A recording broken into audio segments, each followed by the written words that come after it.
Where do I begin? Eden is a city of light, brighter than the sun itself, full of grandeur and magic that has changed humans more than one could imagine, allowing human augmentation and artificial life. And where there is light, there is surely shadow. But all is not what it seems here in the last city on Earth. To find the truth, you must take a bite from the forbidden fruit in the Garden of Eden.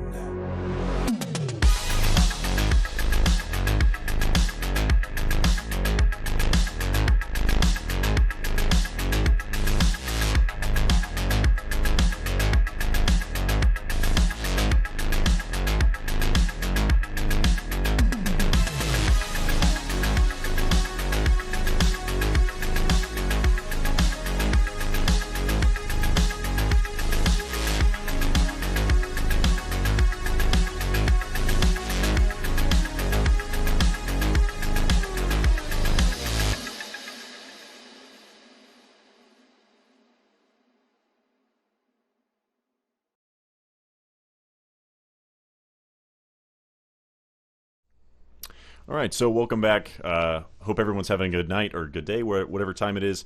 We're having a good one. I think everyone else here is. How's everybody here doing? Fantastic. Awesome. Much better than last week. Well, yes, we have our lovely Dawn returning for episode 2, and I won't have to be playing her part anymore, so you'll actually get to see what she can do. So with that being said, let us recap what happened last time on in the first episode. So, arriving at a gala for the new beloved Clash season, Dawn and Eris witnessed an unconscious and beaten man being put inside a mech by Prometheus officers. Looking for someone to help, they came across the notorious Superior after hearing his altercation with the vile gnome Frisbee. Superior, Eris, and Dawn searched for a course of action to no avail, as the match ended as quickly as it started, pretty much, with the mech they had seen being destroyed from an explosion. Meanwhile, a well-known painter known as Varia, who was also in attendance, was approached by the famous Trisha Vanguard, who exchanged a very interesting message. When the battle was over, Prometheus appeared, looking for 3 individuals they declared suspected terrorists. The images shown were of Dawn, Eris, and a 3rd individual they did not know. Frisbee declared that Superior was aiding them, and the former mech star along with Eris and Dawn were forced to run or be taken. After this happened, Varia noticed a message appear before her, stating to aid the 3, and she assisted in their escape from the stadium. Once out, they ran into Chip and Scrat. Scrat had just saved the life of Chip, who had been recently jumped in a setup under the stadium. The group soon realized that Chip was the 3rd person labeled as a suspected terrorist, and they began questioning one another about what was exactly going on. The full party then made their way to Scrat's medical workshop to heal Chip and to find more answers. Once his companion notified that they would be tracked through the race augments, the group decided to go where Chip was from, with the knowledge that his home may have the parts required to replace the tracking device. They were then intercepted and fought a Magitech experiment. Once they defeated it, a Prometheus member told the other officers to leave, and told the group he would be meeting them again in the future. The group continued in the direction of Chip's home, and while doing so, noticed someone following them. The mystery person hid a pouch in front of the group and left. Deciding to check out this mystery pouch, the group found inside a letter beckoning them to find the writer, and stating that they have answers. So there, we will bring ourselves back in to the Garden of Eden, with them on the street, the letter in hand. And I'll turn it over to you all. Chip, can I see that letter, please? Yeah, sure. I'm gonna grab the letter from Chip and look it over. All it says is to find us. Is there an address? Where are we supposed to find us? I Well, mean, whoever they are, they know us. That's more than I can say for some of you already. Maybe we ought to check and find out who these people are, regardless. I don't think I can do anything at this point other than find a place to sleep. We need to rest. We've been walking for days, it feels like. I've had a pretty rough day, to say the least. We We definitely got should to find probably think it a little bit through. I mean, they want us to find them. What if they're terrorists? That's what they think we are. We need to find them.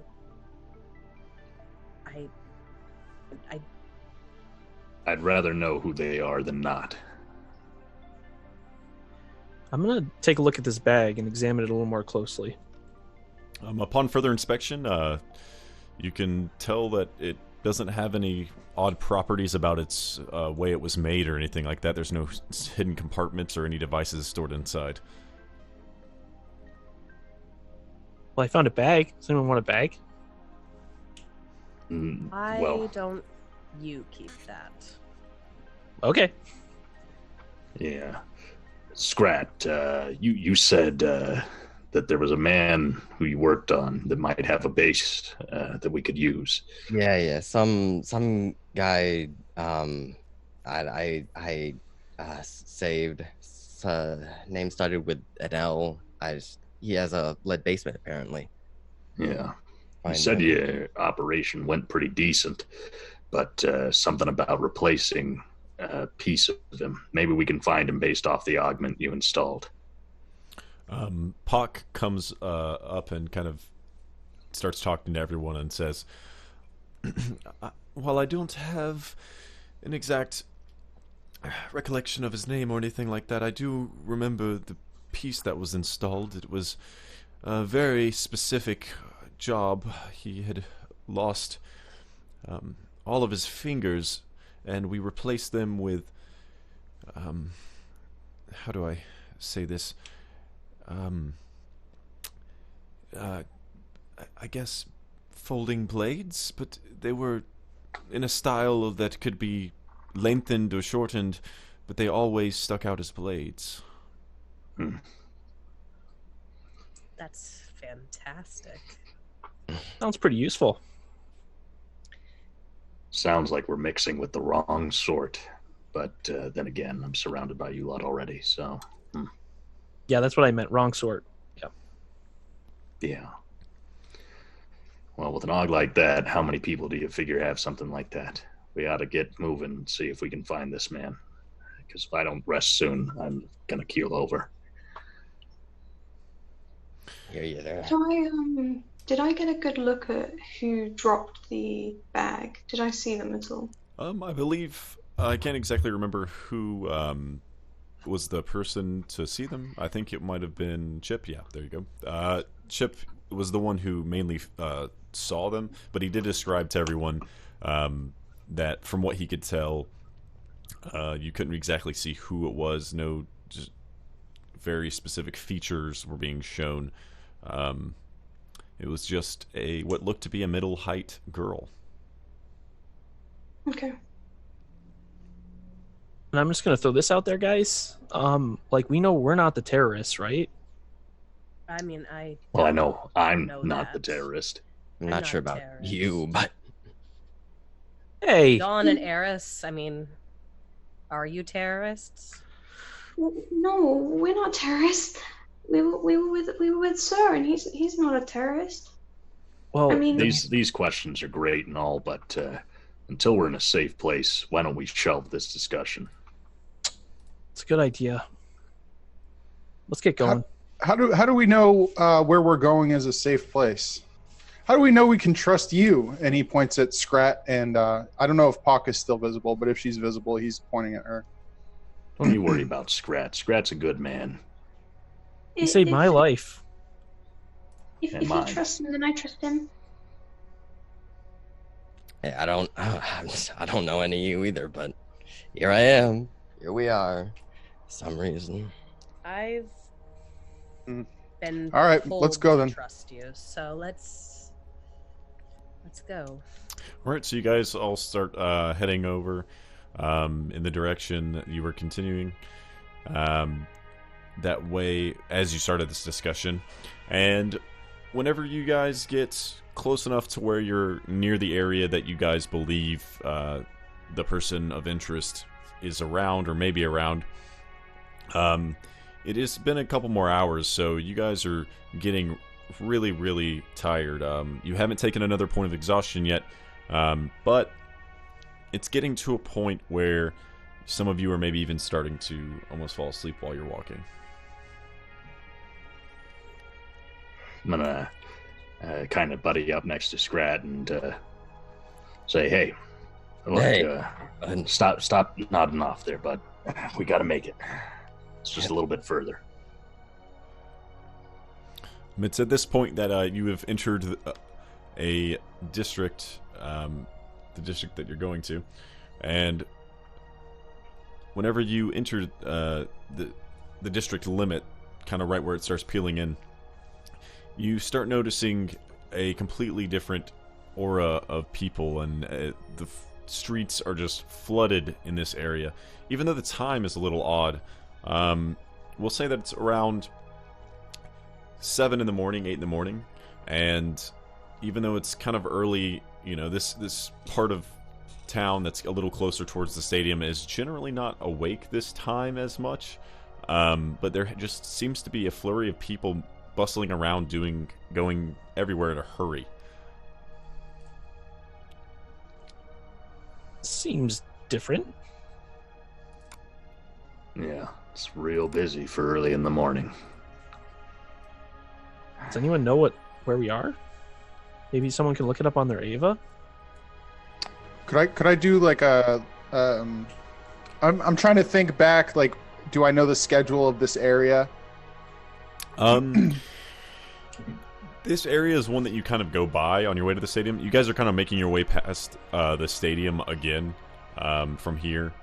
You're at the tip of the fist, so if you're looking at the map, it's the kind of what looks like to be a hand and why it's nicknamed the fist. Where the finger, like the thumb and the forefingers come together, the forefinger area is the very tip of those fingers is about where you guys are just kind of butting right into the district. I think they're probably just nervous because terrorists were around this area not so long ago. Could be, and if that's the case, we better keep our heads low. Speaking of, I'm gonna try and pull up on my my visor anything that, whether there's a replay or any news about what happened in the stadium to the man in the mech. So you start scrolling through, and Pock kind of senses that you're doing so, and she doesn't say anything, but you can tell that she's sending you data, and you start receiving all the streams that she's compiled about all the information that is out right now about all of you. And when you start watching it, it does seem to change the kind of mood of how they're looking at you. Instead of calling you suspected terrorist, there is now the sure name tag of terrorist being applied to all three of your names. Along with that, it is also being said that we lost somebody. But along with that, I'll go ahead and say, basically, Superior, Varia, and Scrat have now been added to the list as accomplices.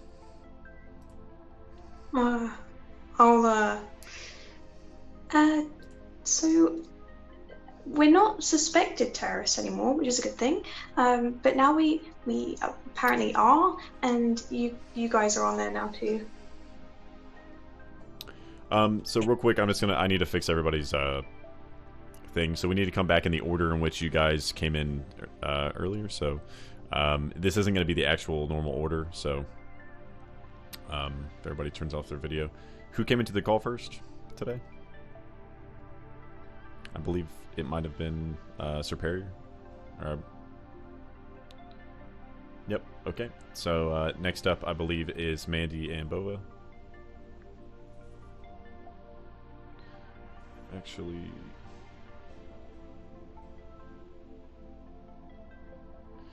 And then I think it was John, actually. Yeah. So you guys turn your cameras back off, and then Eris, and then we get actually Mandy, turn yours off, and then it'll actually be Chip, then Varia, then I believe next would be Scrat, and then Dawn.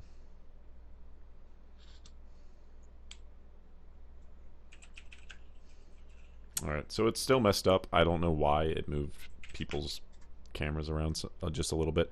Yeah, we're sorry about this, everyone. Just give me 1 second. I'm just going to fix everybody's cameras.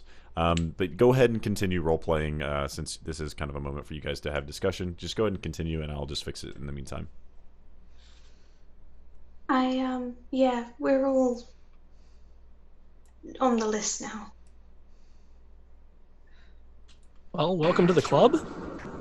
This is not a club that I want to be part of. Well, seems like that ship sailed, didn't it? I mean, you're labeled as an accomplice. I mean, you might be able to clear your name. You've got some kind of high social standing, right?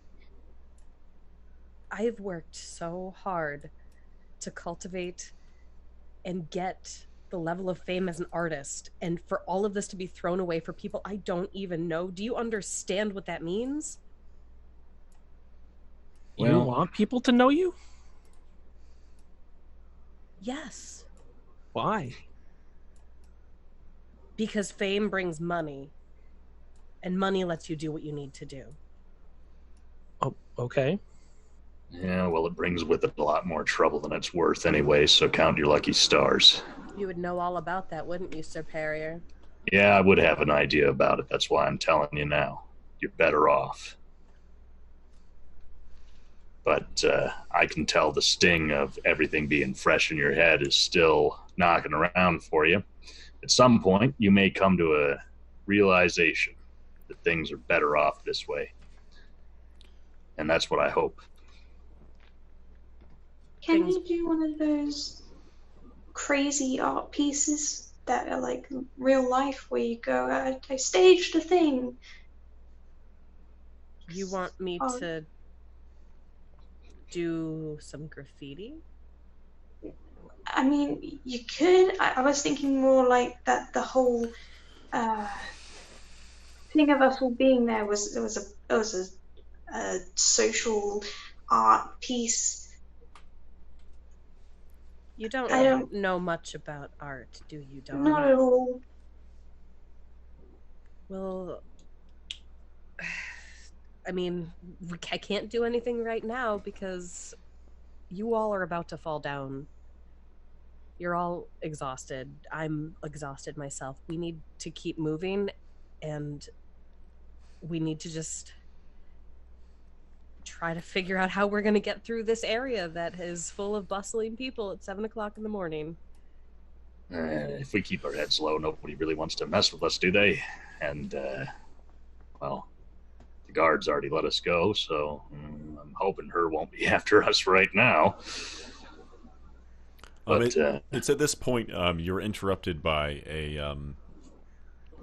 a small teenage boy who runs up, and he has fully augmented legs, and he is just dashing through your group, and he bumps into you and kind of hits you, and while he brushes off, he trips over and falls on his back on the ground in front of you. I'm gonna reach down and try to pick the kid up off the ground. Gee, kid, why don't you watch where you're going? Whenever he's starting to get up, he's so preoccupied with wiping himself off and stuff. He starts apologizing frantically, and he says, "Yeah, sorry. I'm just trying to get to Larry over. Oh, Larry's gonna kill me. Oh, I do not want him to hurt me with those freaking fingers one more time." And he turns around and starts to run off again. Wait. Who? As he turns to try to run, I want to grab him and hold on. All right. So We'll say that because he's starting to run, it's not going to really require too much strength or anything like that. You're able to grab him, but he is going to kind of just start running. So make a... Actually, he doesn't recognize that you are actually pulling him. He thinks it's just some weight on him from embarrassment or something like that. And he actually starts trying to run full speed. So make a strength check for me. That's going to be a 12. Yeah, you're able to grab him and kind of bring him back in, and by the time you do, he realizes that you're actually pulling on the back of his clothes. And whenever he whips back around, he looks at the group who's all staring at him at this point, and says, I really got to go. I'm sorry. I said I'm sorry. No, you're fine, kid. You're fine. Who's gonna hurt you with hands? Larry, you said. Yeah, Larry.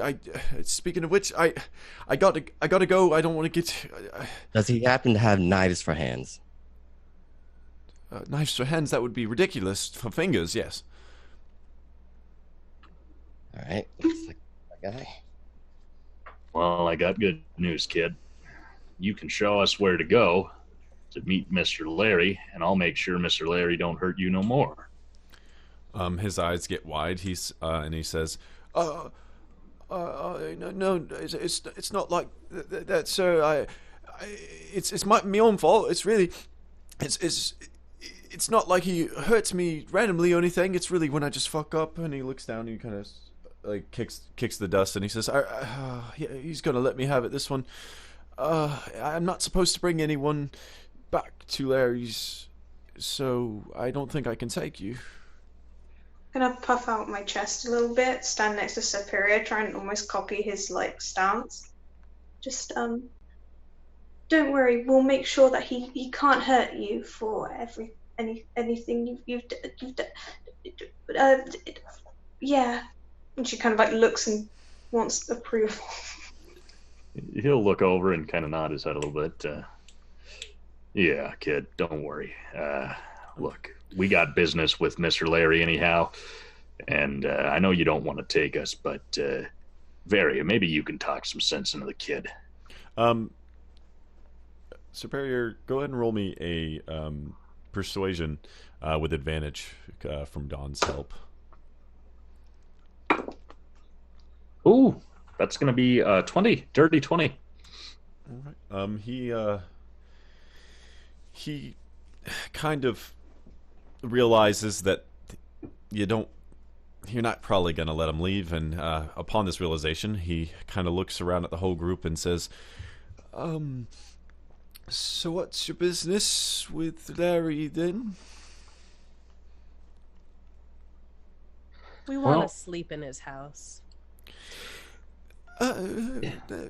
That's oddly specific. Well, listen, kid. This guy over here with the awesome shirt. You see him? Yeah, that guy. He's the one who put those hands on him. Pretty cool, huh? That was you?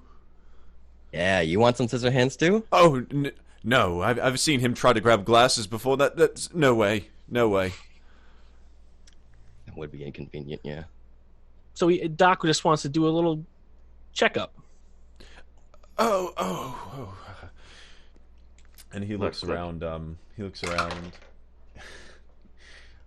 His obliviousness is getting the better of him as he says, "Yeah, sorry. I just with the whole terrorist thing, I've heard about it. Haven't really had too much time because Larry's sending me back and forth. But with the whole terrorist thing going on, I just wanted to make sure you're not gonna do anything rash. Or you're not one of them terrorists, are you?" Of course not. Chip, can you make a deception check, please? I'm not actually a terrorist. I know you're not. He's referencing if you've been one of those people being referred to as terrorists, technically. So. All right. So deception, that is going to be 13. All right. Panicked then. I was like, wait, Chip, hold on. This kid is just utterly oblivious, and he says, "Well, that's very right and good. Yeah, Larry's been spouting some weird stuff about those folk. But yes, I gotta go. Maybe with your explanation, he won't, get mad at me this time. But I really have to deliver this to him, so we've got to go right now. Like, honestly." Sounds good. Yeah. We're exhausted. Lead the way. He turns around, and as soon as you kind of fully let go of him, Superior, he mad dashes. Actually, Damn it. as he starts running, he's like tripping and like skirting and like sliding on accident half the time because he's trying to run too fast with his legs. And you can kind of tell just from like a passive insight type thing that it looks like he's received these legs semi-recently. He is not really accustomed to these legs, obviously. I'm going to send him a message and say, "Hey, kid, slow down." After he kind of falls and like slides one more time, he the dust kind of settles and he turns around and he looks back and he's like, yeah. I guess I'll just get yelled at. And he kind of stands up and dusts himself off while you guys catch up with him. And he leads you through some back alleyways, a little deeper into the district, or into this little tiny part of the district. And as the bustling roads and stuff turn into more timid alleyways and back roads, eventually he gets to a point where there's these giant doors that are kind of like slanted up against a wall that go underground near a alleyway kind of behind some of the buildings you guys were going between. And he kind of jogs up to it, stops, turns around, almost falls over, kind of stabilizes himself, and says, "This right here, right? But I'll go ahead and warn you, Larry's a little bit on edge today." If you're afraid of him, I can hold your hand and I'll make sure he doesn't touch you. "Oh, no. I'm not afraid of him. I actually owe him a very big debt. He's the one who got me these legs." And he starts lifting his legs up, kind of showing them off, and he's like hopping and almost falling over. I'm going to inspect the legs. Are they like faulty? Like, They, from what you can tell, go ahead and make me a perception check with advantage. okay. What's your name, by the way? Oh, my name's Sammy, but he calls me Skipper. Skipper. Is that because of the... I don't like to talk about it, honestly. I'm sorry. That is a 15. You can tell that it's nothing to do with his legs. The actual augments themselves and the legs themselves are actually made with decent precision. They're not like top of the line, but they definitely have been made black market. And along with that, you can tell that they are decent functionality. The way they're designed actually kind of lends themselves to being able to run faster than a normal human would be able to. But he just clearly hasn't been using them long enough or understands how to use them well. Now, Skip, you said the boss man's under a lot of pressure lately. Any reason why today is particularly bad other than the terrorists? As he starts kind of leaning over the door, I think it has to do with the news.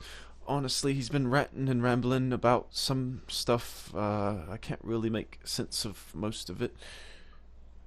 And as he leans over the door, he says, "All right then," and he just falls over. And at first you think it's just because he's just falling again, but as he does so, he actually falls through the doorway. And as he does, you realize the doorway is an illusion. It's locked, but there's technically not a door there.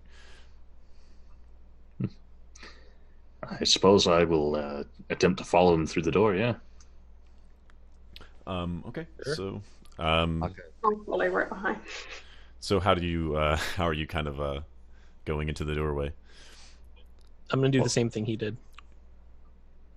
Okay, so Sir Perry, you're going to be the first up in line. You just kind of fall into it, or how are you? Yeah, I'm gonna try to replicate what he did, but I'm not gonna try to fall through it. Okay, so you just kind of like lean in and drop a little bit, prepare to catch yourself in moment's notice. Yeah. And as you do so, as you slide through and your vision comes to the other side, you're able to see that below is actually a net. And whenever you fall, you land in it. And Chip follows right behind you and falls right on top of you. Oh, God damn Woo! it, Chip. That was fun, wasn't it, Mr. Perrier? Yeah, but you could have chose a better place to land, you think? I didn't really choose where I landed. And as you Fair enough, let's get out of the way. are complaining and stuff, the net actually kind of tips over and rolls you out onto kind of like a padded surface beside it. Yeah, I definitely want to scramble off the padded surface. I assume everyone else is following, or? Yeah, I'm gonna take Eris's hand. And just come on.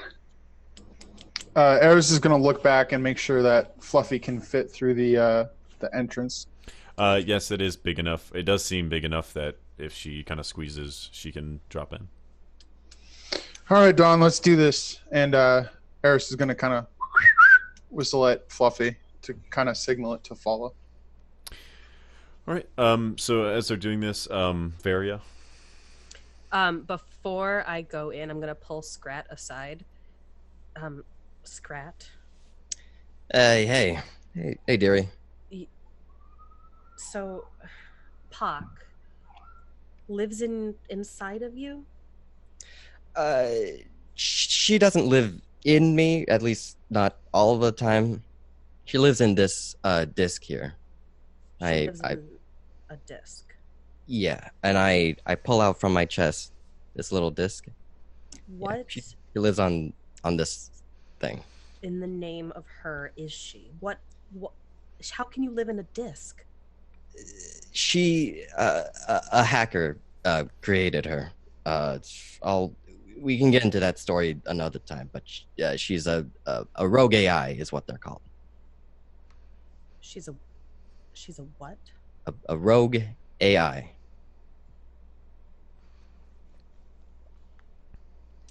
It's like an AI, but rogue. The only AI is her. There are no other AIs. There's only her. Yeah, that's what we've been told. Yeah, that's what I thought too, until I met Bach here. And she talks in your brain all the time? Yeah, although it seems like you have someone talking in your brain as well. Only recently. It's always just been static and whispers. Like Static whispers that I can barely hear, barely understand, but now it's messages I see and voices I hear. That's interesting. Well, You say interesting, I say awful, and I just go into the door and fall down. And as you are wrapping up that conversation, you hear Sam yell from the bottom, "Are you coming?" Here goes nothing. And I drop in. So you all, at this point, you guys get down. While you guys are having that conversation, Eris and Dawn jump in together, hit the net, and kind of roll off into the padded area. And the spider hops down by probably just climbing along the ceiling and just getting to the bottom. Didn't even need a drop. So everyone's now in this room. When as you look up, you can see the exit in the minor illusion, or the illusion that is the doorway. And as you look up, you see some metal panels sliding into place of where the doorway was, kind of covering the entrance back up. And Sam's kind of looks at you and waits for you to dust off and make sure everyone's upright and good. And he says, "All right, then, this way." And kind of looking down, he turns around and tries to start sprinting towards the door. He runs a little too fast, and he runs a little too fast and slams into the wall beside the door when he tries to open it at the same time. And as he opens the door and his face is in the wall, he's like, in there. If you want, I can try and make your new legs slower. Until you get used to them. That would be great. That's the 7th time I've hit my face this morning. Let's do that in a minute, okay? And as you all go through the door, the doorway kind of opens up into this, what looks to be like a lounge area. It has a kind of dark, dim lit neon green that kind of rings around the edges of the ceiling, and a really dark luminescent glow on the floor that's a little darker green. And as you walk in, looking around, you see basically the whole room is encompassed in lead. It is completely metal all the way around, all underneath and on top, but it does seem to be there's some like rugs and stuff placed around. There's a couple pieces of furniture in there, and there seems to be a desk on the far end of the corner. And as you all kind of pile into the room, you see a man scrunched over a desk in this corner, and on top of this desk there's many papers and stuff, and a cigar burns sitting on the edge of the table in an ashtray. And as it does so, a small kind of Magitech lamp is kind of lit above the, hovering right above the desk, kind of spotlight down, and you see a man that looks to be a halfling kind of crouched over this part of the desk, sitting on a stool, and is writing some stuff. And you just see him kind of rubbing his head and his eyes, and he says, Sammy, oh my gosh, Skipper, when you hurry up with that medicine. And he looks up and his eyes kind of glow, and he sits back in his chair, and you see him kind of reaching underneath his desk. Whoa, Larry, calm down. Let's calm down now. All right. Remember me? The hands, the fingers. He puts his glasses on and he says, Scrat. No, shit. Sammy. And Sammy kind of runs up beside him and like stops and kind of wobbles and says, yes, sir. And he says, you didn't tell me you were bringing a guest today. And he goes, I wasn't supposed to. And he gets up and comes over and he attempts to go for a handshake with you, Scrat. Let's do the not sharp hand there. He says, oh yeah, of course. How could I forget? Oh, you were the one that put him on. My bad.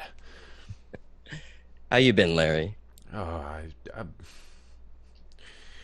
slicey, dicey, the same old. Good. Well, now about that favor you owed me. He at this point he looks past you and sees everyone standing in the background, and he goes, "Oh shit." Yeah. Me and my associates here are gonna have to spend the night in your basement here, where it's nice and protected. I knew I shouldn't have been so messed up on those medications when I was getting this operation done. Well, you know, now that you're all here, I do have some questions for you. And he kind of attempts to snap his fingers, and as he does so, sparks come off his knives and or his blades. And whenever that happens, the door behind you kind of closes. And as it does so, the lights in the room kind of glow brighter, and the full room becomes illuminated fully. And he gestures towards some of the furniture, the couches and stuff, to sit down. I'm gonna find something that looks like I can lay on and just like flop onto it. Yeah, I'm gonna try to find an armchair or something like that and kind of ease my way down into it and then slump over a bit. I will sit either on the floor next to Superior, or if there is a chair or something, I will sit next to him as close as I can. And then kind of tap next to me for Aerith. Eris goes to the corner opposite Dawn and Superior with Fluffy, and he'll kind of motion for Fluffy to lay down, and he'll curl up with Fluffy, and he'll look at Dawn and be like, I'm not going to be able to sleep if you're talking about Clash all night.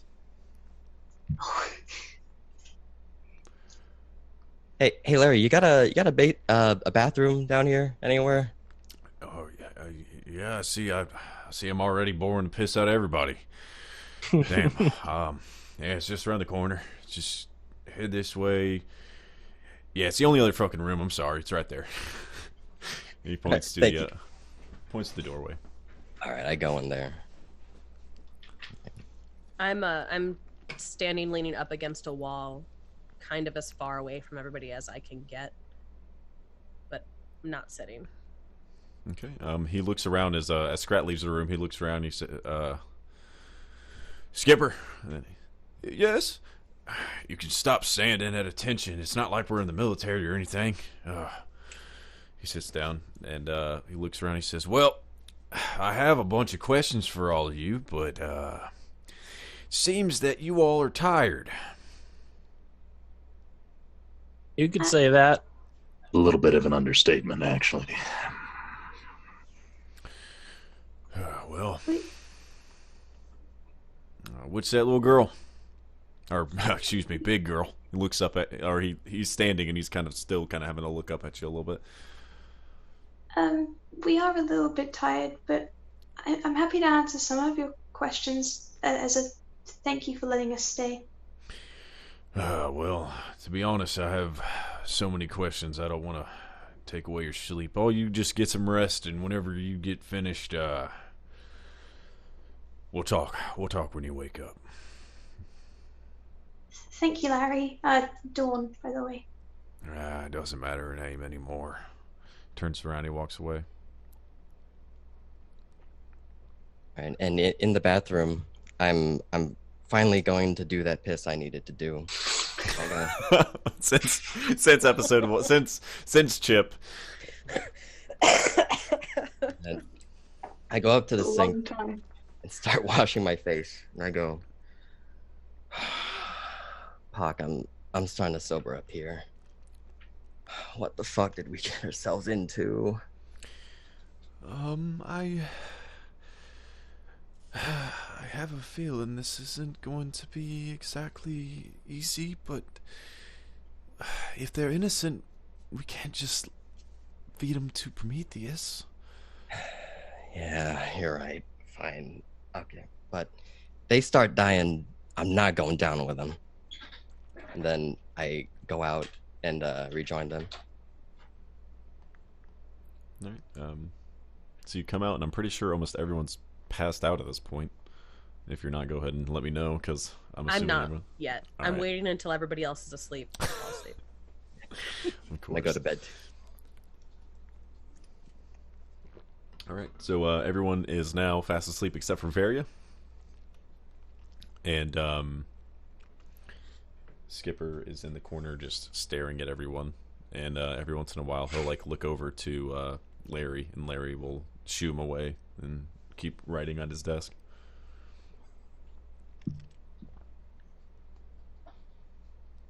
Walk over to Larry. Do you have a room that's not this room? Yeah, he doesn't even look up from his desk. He goes, "Well, honey, there's a bathroom right there." So you have a big room and a bathroom, and that's all you have in this here bunker of yours? He takes off his reading glasses and he sets them on the table, and he looks up and he says, "I don't know where you... Oh, God, it's the painter. Listen, I know What do you mean by that? I mean, you Larry? have a lot of money. That's all I'm saying, is that a room full of lead isn't exactly cheap, missus. I literally had to sell those kids' legs just to buy this whole room." I'm gonna look at Skipper and try to figure out whether he actually sold his legs or not. Skipper's shaking his head. Yeah. Why do you have to lie to me? I'm just nagging at you. You seem a little on edge, miss. You would be too. I am on edge right now. I'm more on edge than you think. Well, I guess someone who has knives for hands is on edge a lot, aren't they? Touche. I'm going into your bathroom. I'm sleeping in there. All right. No one else can go in. That is not something I can promise. So I'm going to go into the bathroom, and I'm going to transform my easel into a crossbow and curl up next to it and sleep right in front of the door. Okay. So you all get your rest in, and after everyone kind of roll a d20, roll a, we'll just say just for giggles, roll a con modifier check, just to see who wakes up at what point.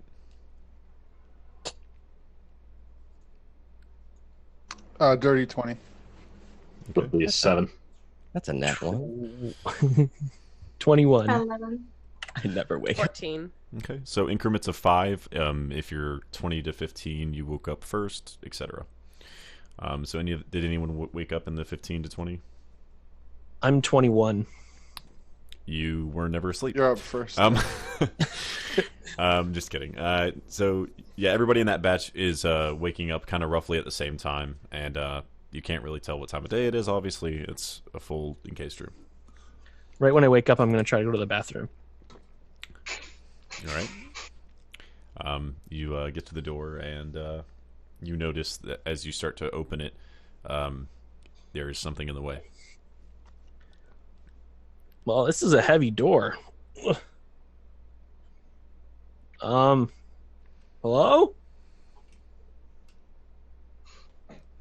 I'm gonna knock on the door. Hello? Aria's a really heavy sleeper. Really have to go.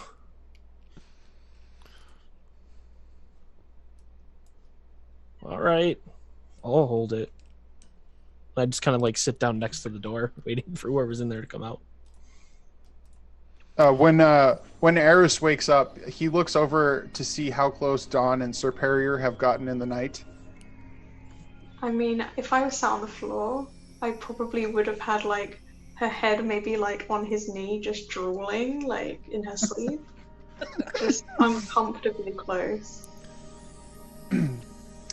Eris then kind of wakes up Fluffy and tiptoes over to the bathroom and sees Chip trying to get in and be like, somebody in there? Apparently, I tried to open the door and no one answered. I don't know. All right, help me try to push it open. I got a P2, Okay. man. I can't hold it. All right. I'm gonna help push.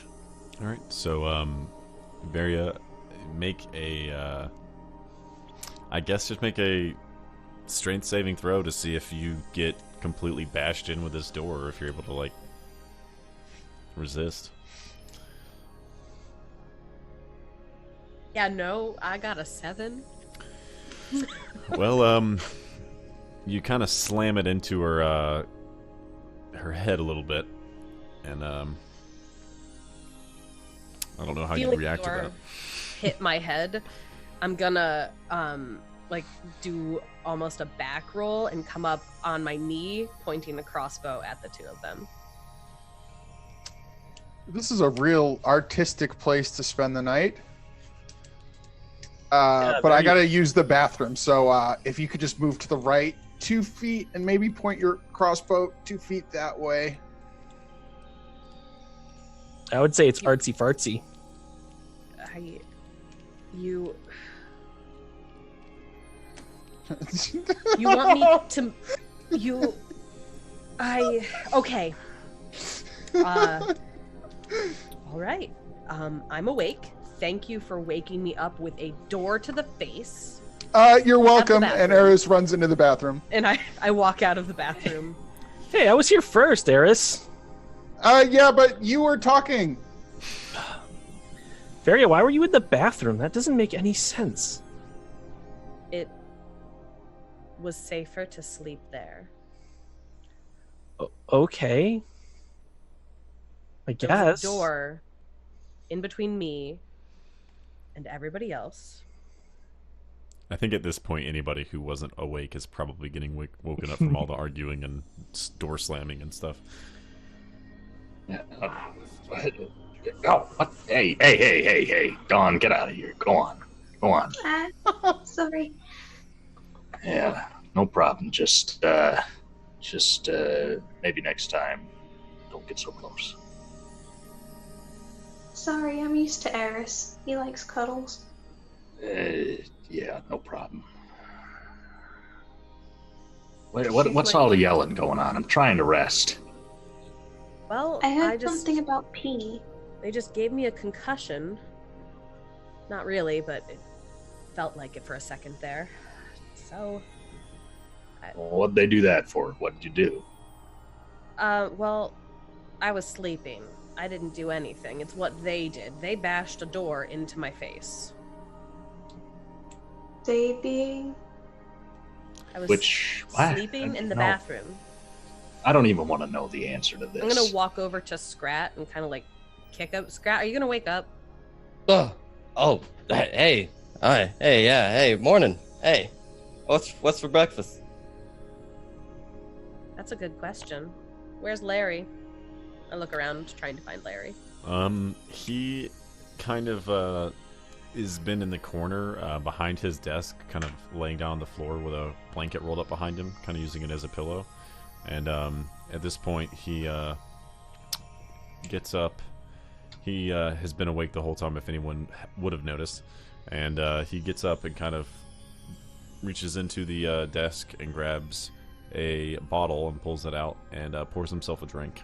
And as you get done kicking Scrat and talking to him and turn around looking, he lifts his drink up, takes a big swig, and looks over and goes, so you all rested up now? I'm rested enough, but I could sure use a little bit of that stuff you got in your glass there.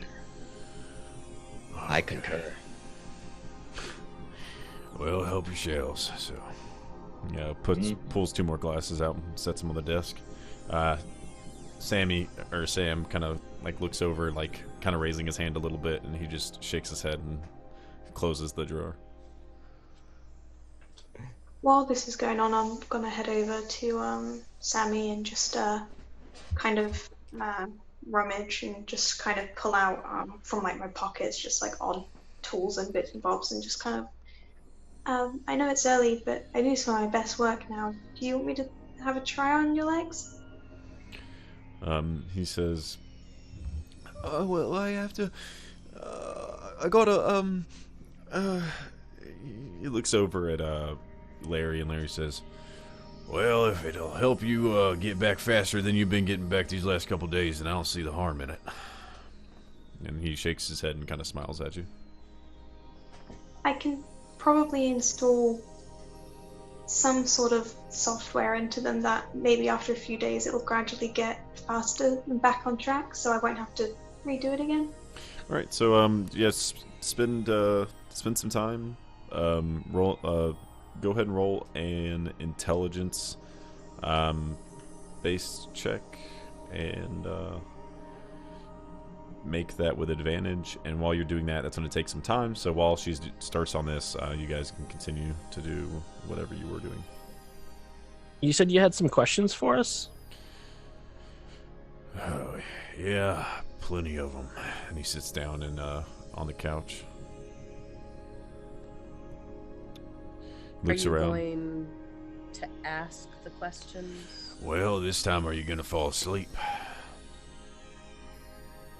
No, Okay, well then sit down because this is going to be a while.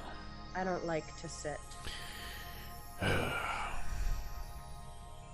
Well, unlike her, I don't mind sitting, so I'll take a seat across from him.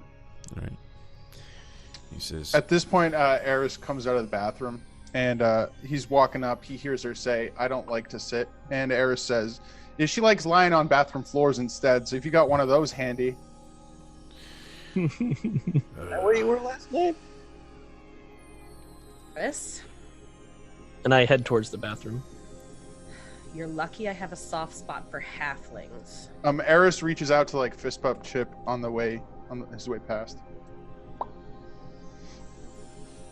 So as you guys swap bathroom duties, you come out and he kind of leans back and puts his feet up on the small little table in front of the little table in front of the couch, and he says, "Well, I know who you all are. It's pretty obvious. The real question is how did it end up like this? I know Prometheus is involved in some form, and I need to know how.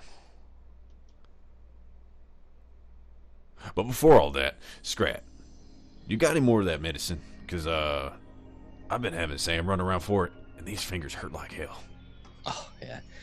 Yeah, no worries, man. I opened up my first aid kit. All right, here you go. Yeah, he takes them, and he takes them along with his drink, and he turns back and he says, "Yeah, so fill me in, why don't you?" Well, it's kind of a long story, and I'm not exactly sure where it starts myself. Eris, you seem like you were a little bit closer than this than I was, so...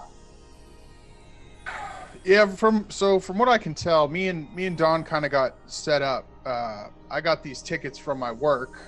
Kind of thought it was too good to be true, but you've met Dawn. She's a big fan. So I figured I'd bring her along. I owed her. And we kind of saw Prometheus stuffing somebody unconscious into a mech suit. And it's the same mech suit that's the one that blew up at the arena. Was someone in that suit? Yeah, they stuffed like an unconscious person in there. You look pretty banged up. So you're telling me that Riker is dead? Well, we couldn't see that close. We're not really sure who they stuffed in there, but they stuffed somebody in there. You're superior, you should know. Yeah, well, that's the mech that blew. I don't know if he was in it at the time or not. If they're to be believed, whoever was in that mech is, they're gone for sure. Well, Don, did you get a better look at him? Maybe you saw who it was a little better than me. Riker was the one who was hitting the unconscious guy in the mech. And I think it was something to do with what happened with Superior. I don't know if you're aware of what happened back then. Well, it started off really oh my god. Back at the beginning. He says, darling, slow down. Listen, I know a lot about Clash, all right? I need to know if what you're saying is that's definitely Riker's mech. And I know Riker. So you tell me what that man looked like in that mech, and I'll tell you who it was. I'll describe the... I don't even believe I recognized the person the unconscious man, so... Yeah, you didn't recognize him, but you can accurately describe some of his features, besides the just, his face being Yeah, I'll relay that to him. So after you kind of sit and explain this for a while, he says,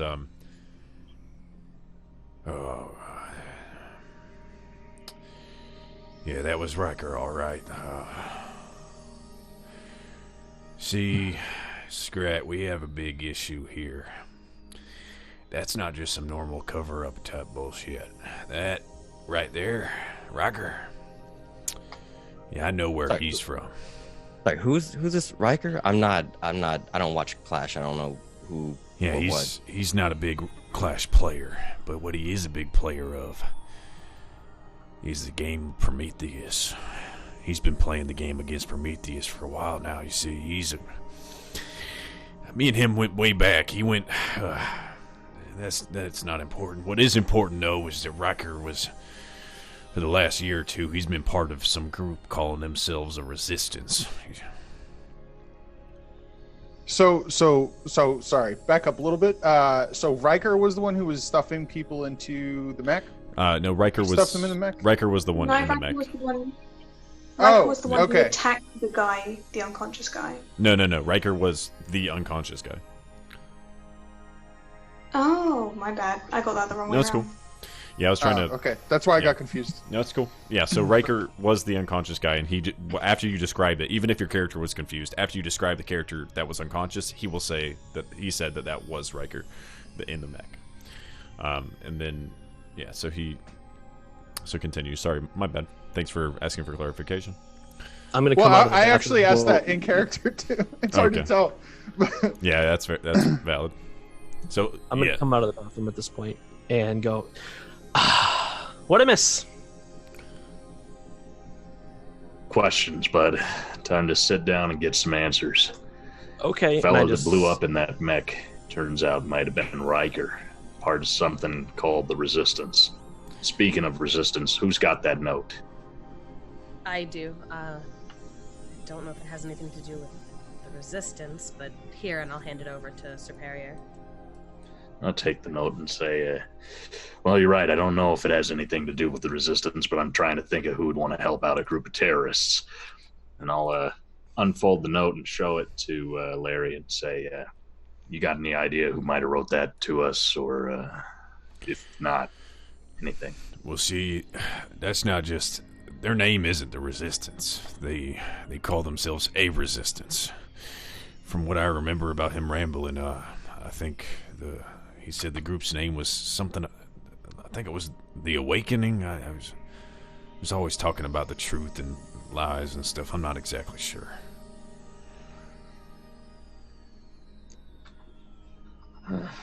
And so you hand him the letter, and what did you just ask him about the letter? I was asking if he knows perhaps who wrote the letter, and if not, if he knows if it has any connection with the Resistance at all. He looks at it, and he pulls out his reading glasses, and he starts looking at it, and he says, yeah, I don't know what you expected me to know about who wrote this, but, oh, wait, hold up. What is...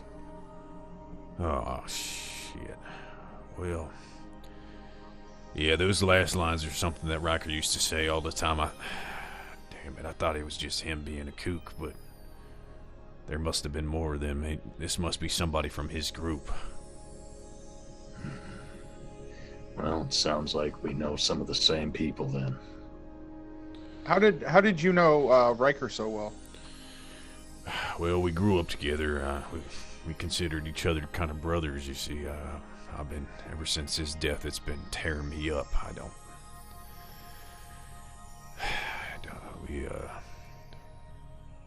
He said he was going to quit Clash and do something bigger, but I thought he was going to do something with his life and fucking move on from all this shit. And next thing you know. He takes another drink.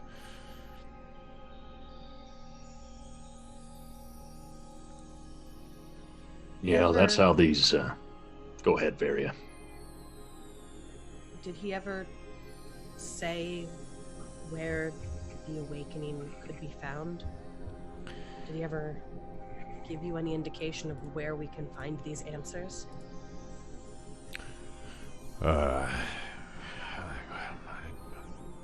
can't think of anything off the top of my head.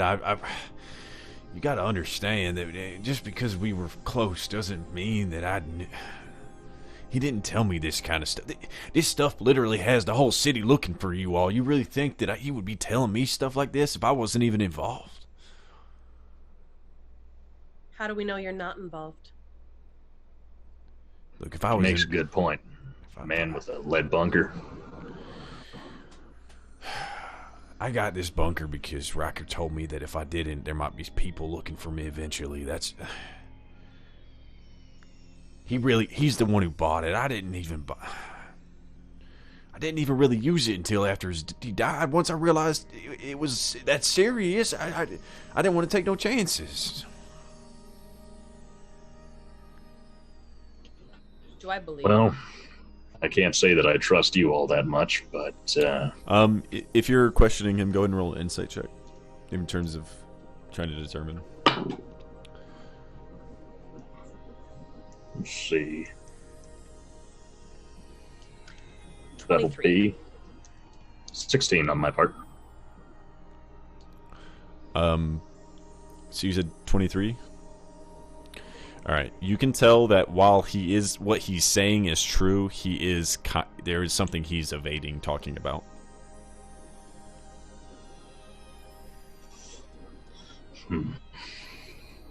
Well, either way, I may not trust that you're not revealing everything you know, bud. But you know what, Larry, you brought us into this place, and that's about as much as I can ask out of you.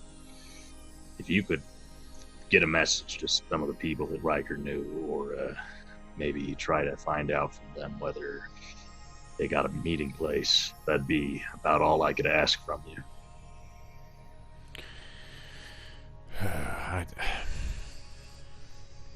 Larry. Yeah. What would it take to have you get me in contact with these people? I can leave this bunker. I can't be tracked. It's not that easy.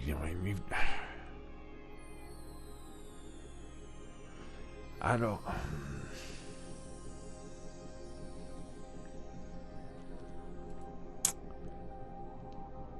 I don't even think I can.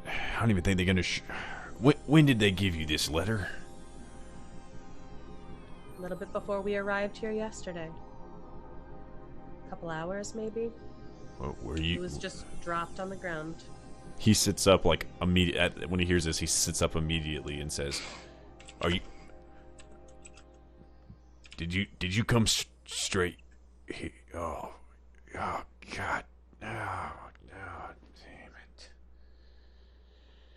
Chip, give me the bag. Maybe you can read it. The bag? Yeah, sure. Here's the bag. Oh, he takes it and he throws it on the ground. And he says, "Do you realize what you just did to me?" It's just the bag. I took a look at it. Oh my God, you all are a bunch of helpless lot. You know that. Look, you all. I gave you your time. You rested up. I need you gone now. I kind of look at my arm and look at the time. Yeah, we should probably get going anyway. At this time, Panda, you will be like roughly finishing up your maintenance. So go ahead. What was that roll that you got? I got a 9. You're able to. So I'm thinking while the talk of Clash was going on, she got really excited and kind of stopped paying attention to what she was doing. Okay. So yeah, you after this, you kind of like get to a point where you stop just because like the conversation, and Sam gets up and he's just like, kind of like stretching his legs and stuff, and he's like, "Oh, thanks. This is gonna be." And he tries to take a step, and as he does, he jumps forward and slams himself into the wall and knocks himself out. Dawn, remind me not to let you work on anything on me. That has never happened before. I'm sorry. I'm used to working on myself, not that smart. We should definitely go. At this point, Larry's standing up. Yeah, Larry's standing up, pointing you guys out. So he doesn't seem too happy. Don't as we're headed out, know where to go. Well, I think he knows where to go, and I tap the countdown on Chip's arm. Yeah, I guess we'll go there. I'll lead the way there, bud. All right. How do we get out of this place? As you guys start walking out, he kind of curls his blades up in his hand, and he kind of puts his fist up on your back scrat to stop you, and he kind of holds you back as everyone starts walking out the door. Hey, thanks for this, Larry. I really appreciate it. Yeah. Look. Never forget and never forgive. And he pats you on the back, and he walks away. I join the rest. And as you guys walk out, he starts yelling at Sam, telling him to come over there, and he's got a whole bunch of errands he's got to run, and Sam starts saying that his legs are worse now, and he's like, I don't even care, all that blah blah as you kind of leave out the door. And there seems to be some kind of staircase that kind of goes along the wall up into a different exit. And taking that, you guys find yourself back out in the alleyway where you entered.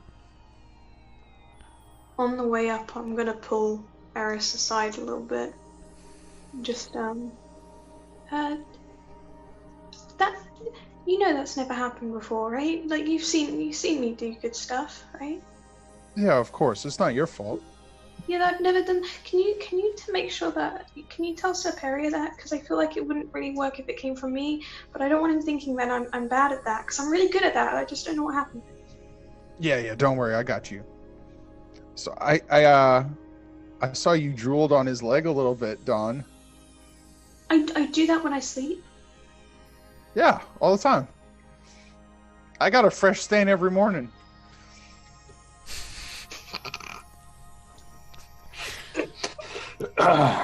While that conversation's going on, I kind of want to fall back to where Scrat is and say, that Larry fella, he's an odd sort of character. Where is it exactly you came across him again? Oh, I couldn't tell you. Pog, you remember where we found him? I was way out of it when we found him. Yes, you were. Remember? Anyway, yes, we found him. I want to say we found him near the outskirts, which doesn't make any sense. He's very inward to the city. I don't exactly understand how we would have found him so far out if this is where he lives. Maybe he didn't live here before. All I know is it's odd coincidence that he knows the same people that are trying to get in contact with us. And for him to know the mech pilot that happened to be the mech pilot that blew up when all this went on, I was just hoping maybe you had some more information about the fella. Yeah, it does seem like he knows more than he's letting on. Oh, he definitely knows more than he's letting on. Well, I can't say that I blame him. Wouldn't want to spill my guts to you people either. No offense, of course. None taken. I think we made him kind of mad. You already been in my guts. That's right. All right, so you guys all start heading out in the direction of where Chip is leading you all, and the rest of this travel takes a while, but after taking a rest and stuff, you're able to kind of get here and get there, make really good progress, honestly. A little quicker than before because now you have newfound reason, and you know that at any moment things could happen with Prometheus, which causes you to have a little bit of a big wider step or a longer step than normal. And with that, you find yourself working your way from the Fists all the way into the Strip, the west side of the Strip. Whenever you get into that area, you're kind of following along the main road that heads towards the mall, but you don't want to stay near the main road, so taking the kind of back roads and stuff like that with Eris's help. Eris guides you guys on some of the back roads that he knows. And after a while, it has been almost the rest of this day. You guys slept for about 8 hours, and now it's, after traveling a long time, it's about 1 or 2 in the morning when you're getting near the edge of the Strip and towards the mall. You see a figure, Chip, that's very similar to the one that you saw before. And while the street that you're on doesn't have many people on it, this person is walking in the middle of this area directly towards you all, wearing a cloak and hood. Like I said, much similar to the one that you saw who left the pouch. I'm going to send a message to Scrat and say, hey, Mr. Scrat, I think I see someone that looks like the person that dropped off the note. Oh, okay. Why are you just telling me? Because I didn't want him to hear me. Oh, all right. I guess. Where did he drop it off at? He didn't. He's right over that way. I kind of like gesture, just like very slightly to the direction. And at this point, all of you would notice that in the distance, this figure is approaching. Slowly. Doesn't seem to have any kind of pace specifically. What should we do? Seeing that person and, knowing that they match like an early description, I'm gonna raise my hand and pull up a screen, and I am going to try and hack into their augment and imprint on them so I can know where they are at all times. You try to do so, and as you attempt to, you realize that you, for some reason, don't have the ability to access.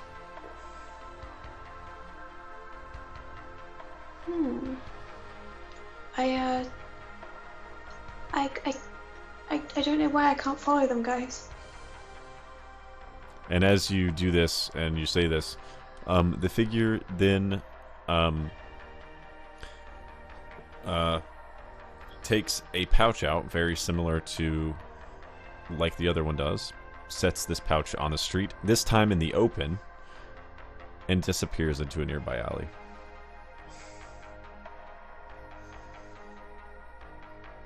Well, I'd like to walk over and grab that bag. I'm gonna go see if I can follow the person in the alley. Okay. Yeah, Dawn's gonna follow.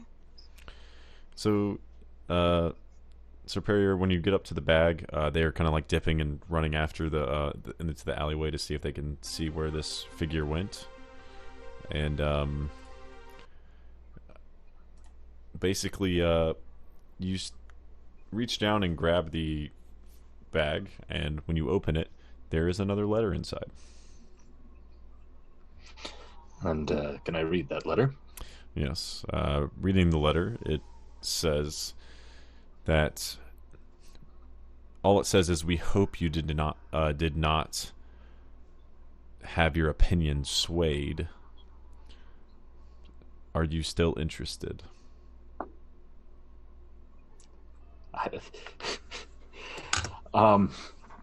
I'm various Ran. I'm going to turn to the rest of the group that's not chasing after and say, "Hey, anybody got a pencil?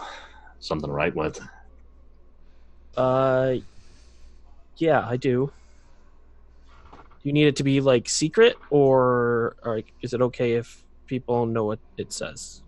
I don't really care. I'm just going to write down on this note they sent us. What's it say? Alright. It's asking us if saying it doesn't want our opinion to change and asks us if we're still in.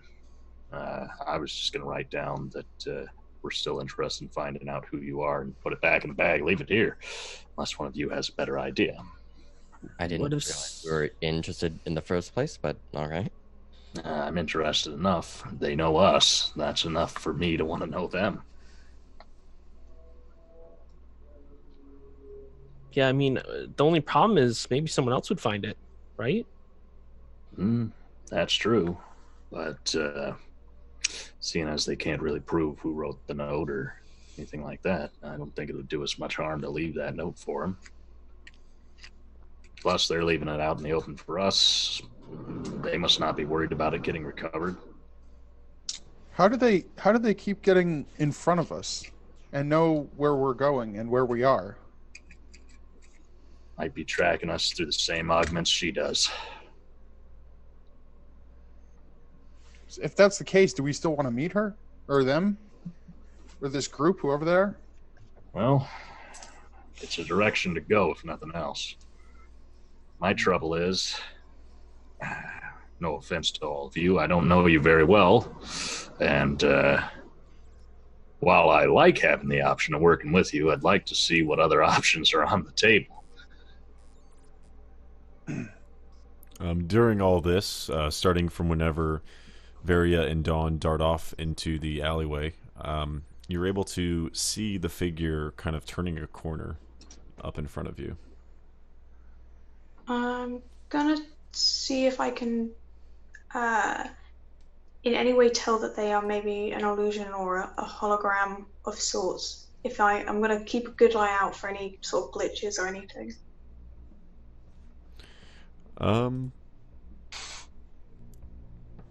You are unable to see anything specifically, or specific, excuse me.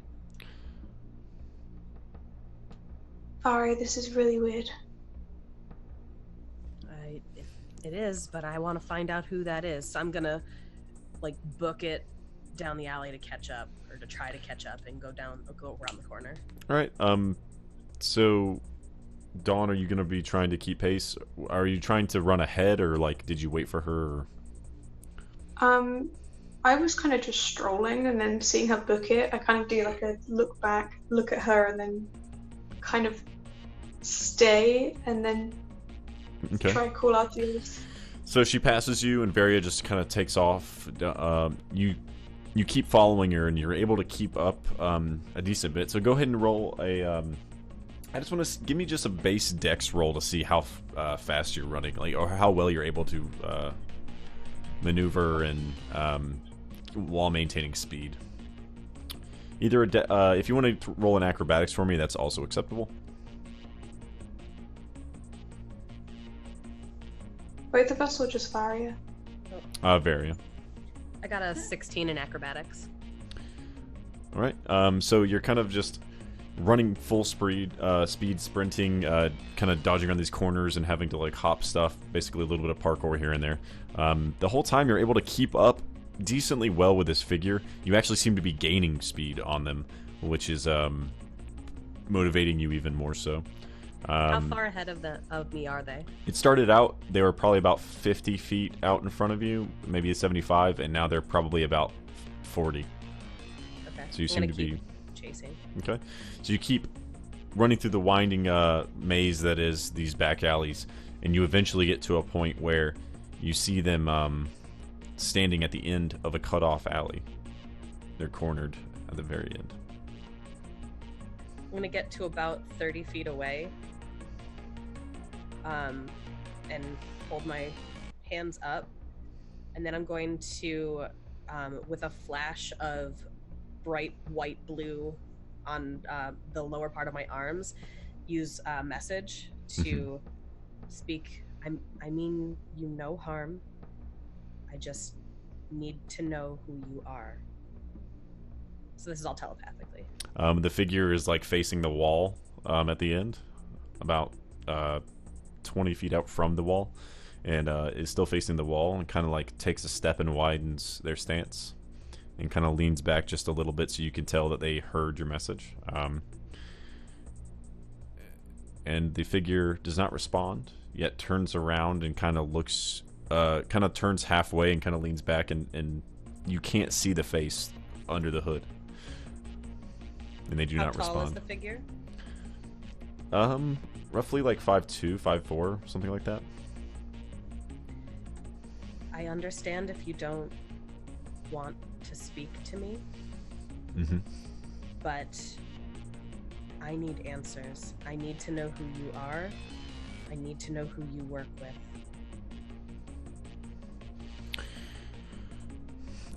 They turn around all the way and kind of take a stance in front of you, and they look at you, and you still can't see any of the features of the face or anything like that. You see them start slowly taking really slow, elegant steps towards your direction. And as they do so, their hands start to rise, and they get to a point where they're in the air, and whenever they do, you hear a familiar voice say, "Have you seen it yet?" And as as the voice resonates through your head, the person in front of you fizzles out as it was just a hologram.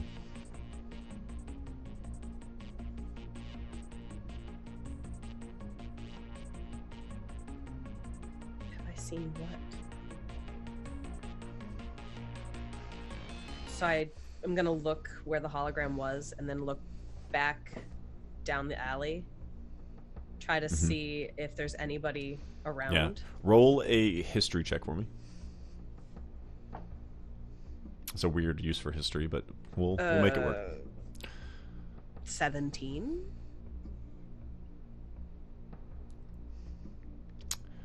17? Yeah.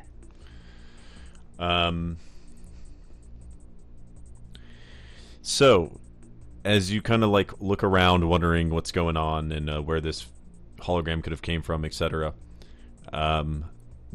you kind of like roll over the sound in your head of this voice a couple times over. Have you seen it yet? Have you seen it yet? And then it hits you. The voice was that of Trisha Vanguard.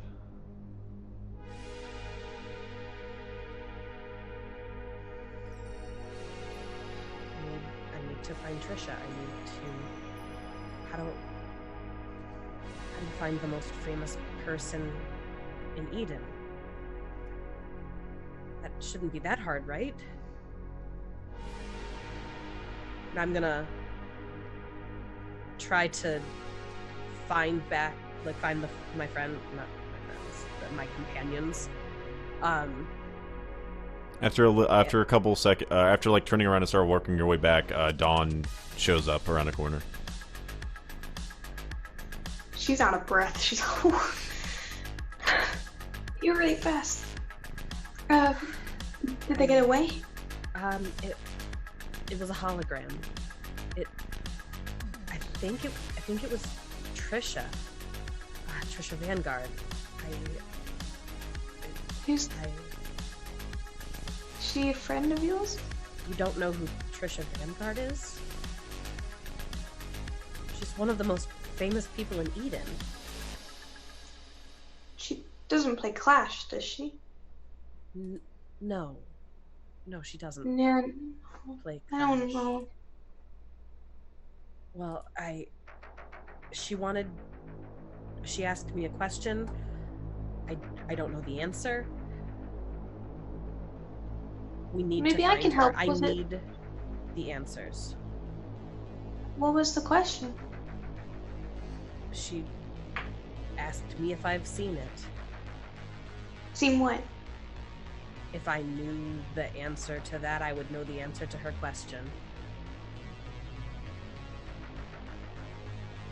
Come on, let's just get back to everybody. Okay. After a little bit of time, you guys come back out onto the street where everyone else is gathered around.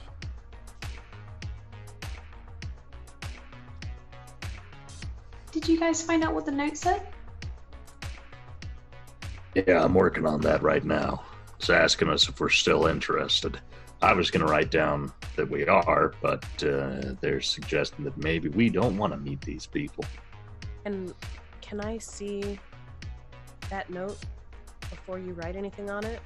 Sure, I guess. I'll hand it over. Look at the note and try to inspect it like really closely. You're able to see on the note a message contained within the writing. And it says, "Have you seen it? Have you seen it? The truth before your eyes."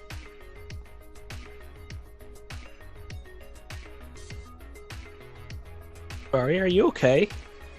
You look a little shocked.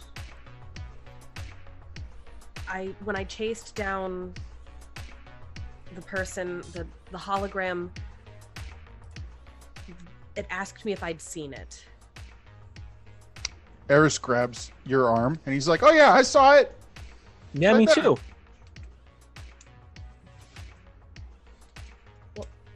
What?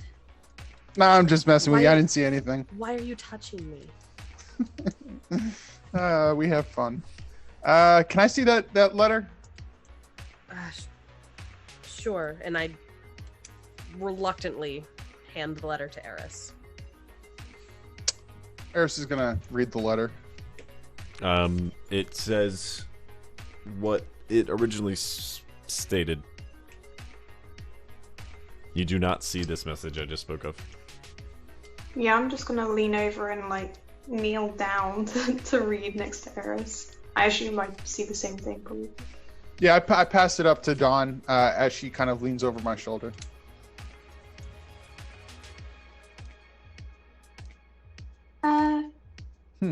I know you're an artist, and I've heard people say that they're visionary, but do you see things?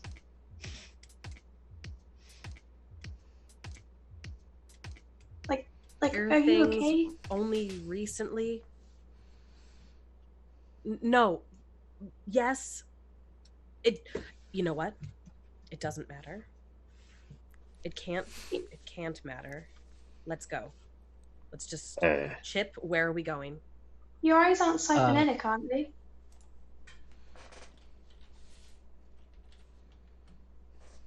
I'm sorry, was that a question for me?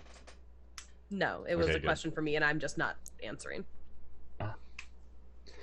Well, it would seem I to me guess- that. Go ahead, Chip. I guess we'll just keep moving. I mean, I don't think leaving a note is a good idea, but I'm not sure I know the best thing to do. So, Well, one way or another, Let we know me- we got to get you back.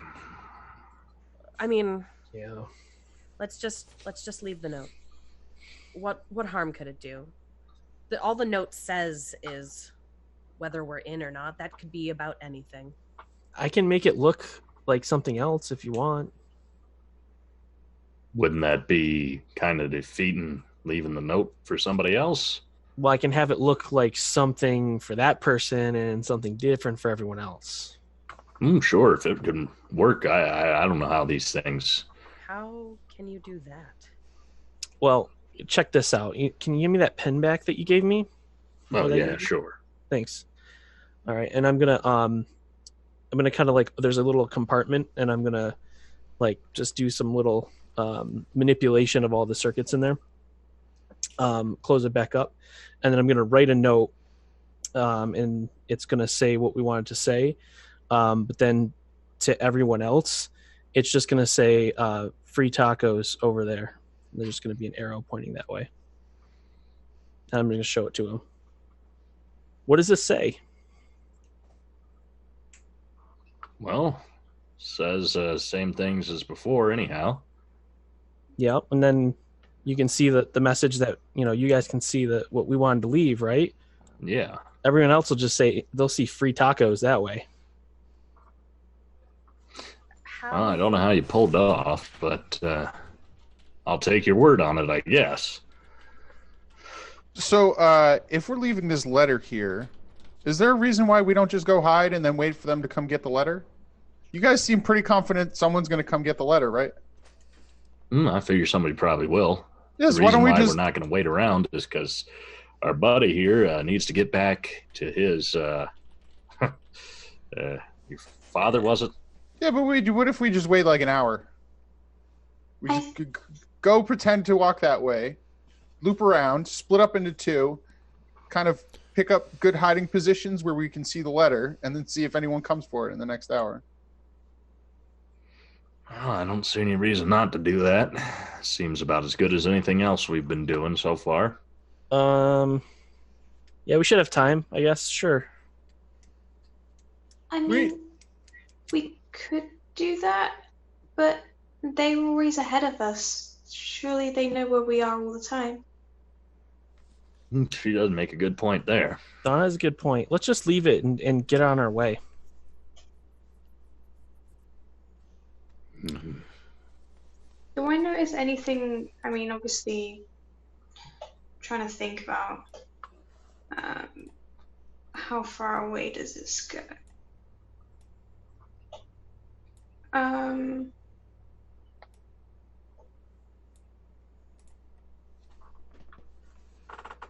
Okay. I don't know if this works, but can I set an alarm by the note and have it trigger if anyone You wouldn't know Come if it grab would work or not, but you can attempt to. Okay, I'm gonna try it. I don't know if it works distance wise. I'm gonna have it. I'm gonna put out a little, almost like a little cube, and then just kind of like stick it underneath and attach it. And if that note moves, so if anything moves it, it will trigger a audible like notification in my visor. Okay. So are you guys leaving this behind? Is that with that?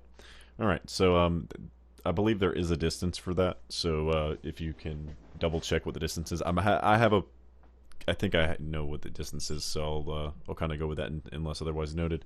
But you guys head off in the distance, continuing towards Chip's place of origin or where he came from, and as you guys do so, eventually, Dawn, you after about an hour or so of walking, you notice that the alarm never went off, but you now cannot sense it anymore. Okay. With that, Well,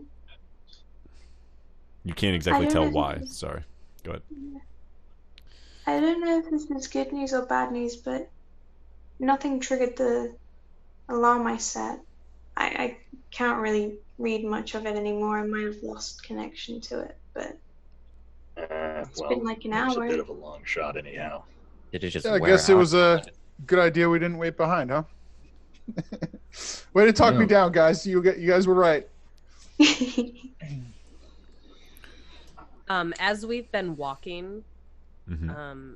I've been in my mind just kind of like trying to call out to the static in the back of my brain. Mm-hmm. Um, It's such a weird thing to have to say out loud. I've just been trying to call out to the static in my brain. Hey, whispers. Sorry, go ahead. so I'm saying things along the lines of, what do you mean, have I seen it? Or is it you? Is that what I'm supposed to be seeing? What are you? Are you there? And I'm just gonna keep doing it until, like, as they're talking, unless they like pull me into a conversation, like that's what I'm gonna be doing. Okay, so Talking to myself in my brain. So you guys continue the rest of your journey and you start to get a little tired. You're not exhausted yet, but you get pretty tired. And whenever you guys, before you know it, before you know it, you have entered the mall, and are getting pretty close through the mall and pushing through kind of your tiredness to get to this next place. And we'll say that you guys rested more than normal for the previous night because you knew you had this long journey ahead. Let's just assume that you overslept, so that way you'd be a little bit more rested for the next day ahead. And with that being said, before you know it, you are basically getting close, Chip. You're about a couple blocks away. Oh, we made good time.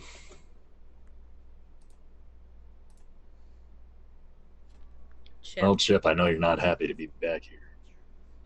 Sorry about that. What you got to say? Oh, no, I was just going to ask Chip if there's anything that we should know about what we're about to walk into. I don't like going blind into things. Well, I mean, yeah, there is.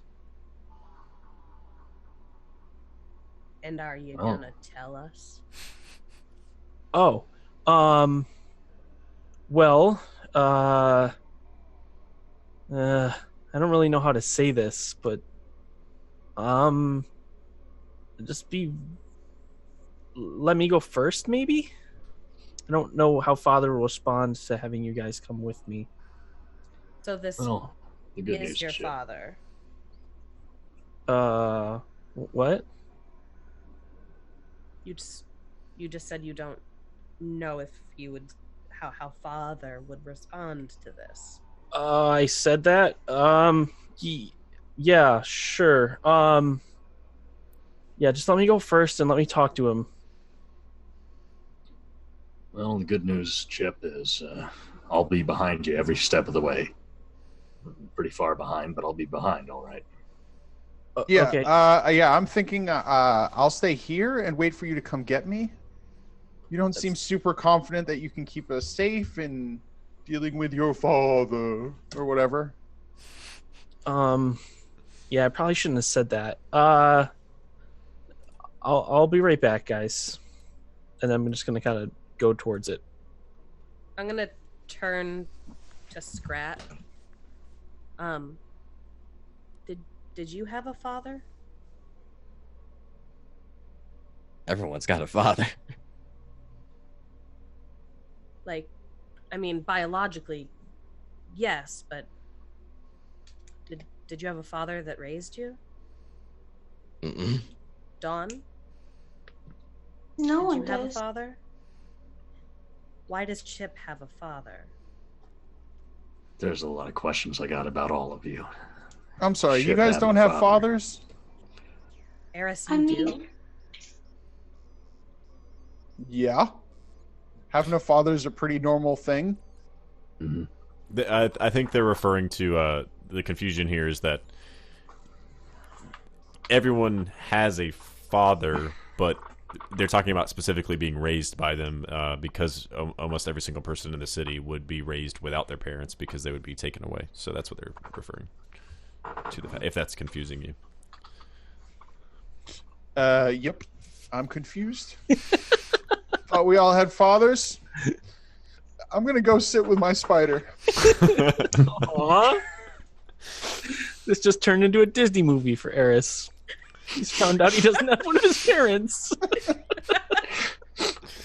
I mean, I've heard some of the girls in my block sometimes call out for their dads. Maybe they have them.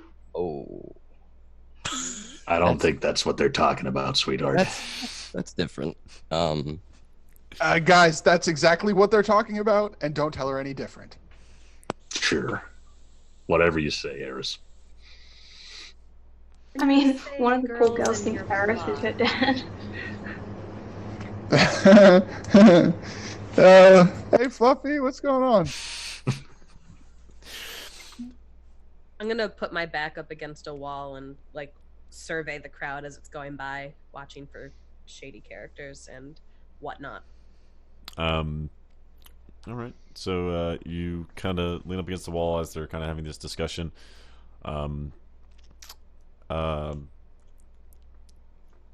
Sorry, I'm still hung up on the dad thing. So you lean up against the wall, and as you do so, Chip, you get an incoming call on your body, I guess is the best way to say that. Father? It comes through, and he says, "Are you here yet?" Yeah, I'm here. Oh, well, I don't see you, so you're not here. Well, I'm outside the secret entrance, and I realized I shouldn't say that out loud. I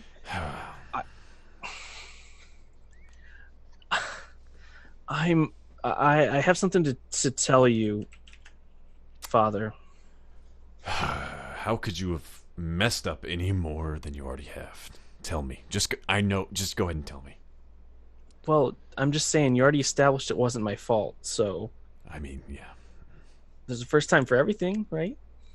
This will also be the first time that I brought 5 other people with me. What? Yeah. Your body at this point locks up completely. Are you kidding with me right now? Because that, and as this does, you can tell that your arms and stuff are starting to constrain to the point of pain.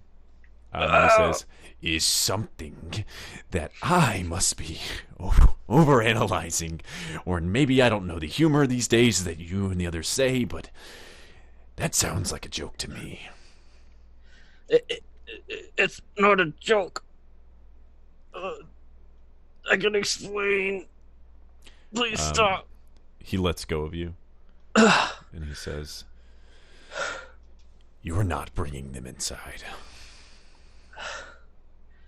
I thought you might say that.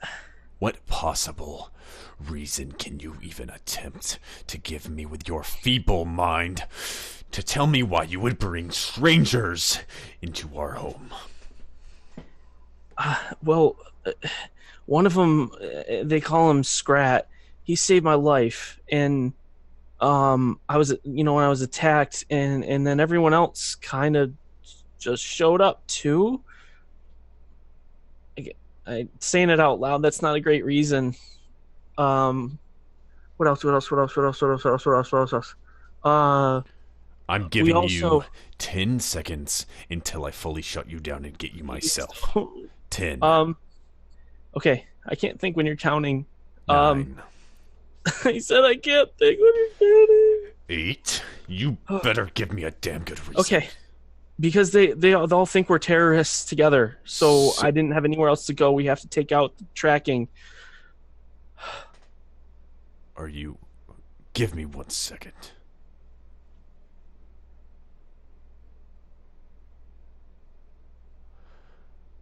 Oh my God, did you ever fuck up any more in your life? I don't even think it's possible that you could even...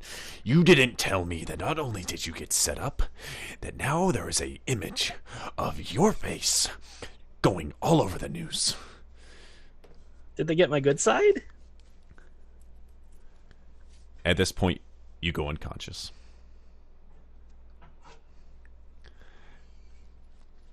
And when this happens, Varia, as you're kind of leaning against the wall or maybe standing up at this point, you see the flicker come back and it says, yes, trust him. Trust who? I say this out loud. Nobody said anything? Yeah, who you talking to there, Varia? These people with these voices in their heads, right, Pock? Wait, did Fluffy finally become telekinetic?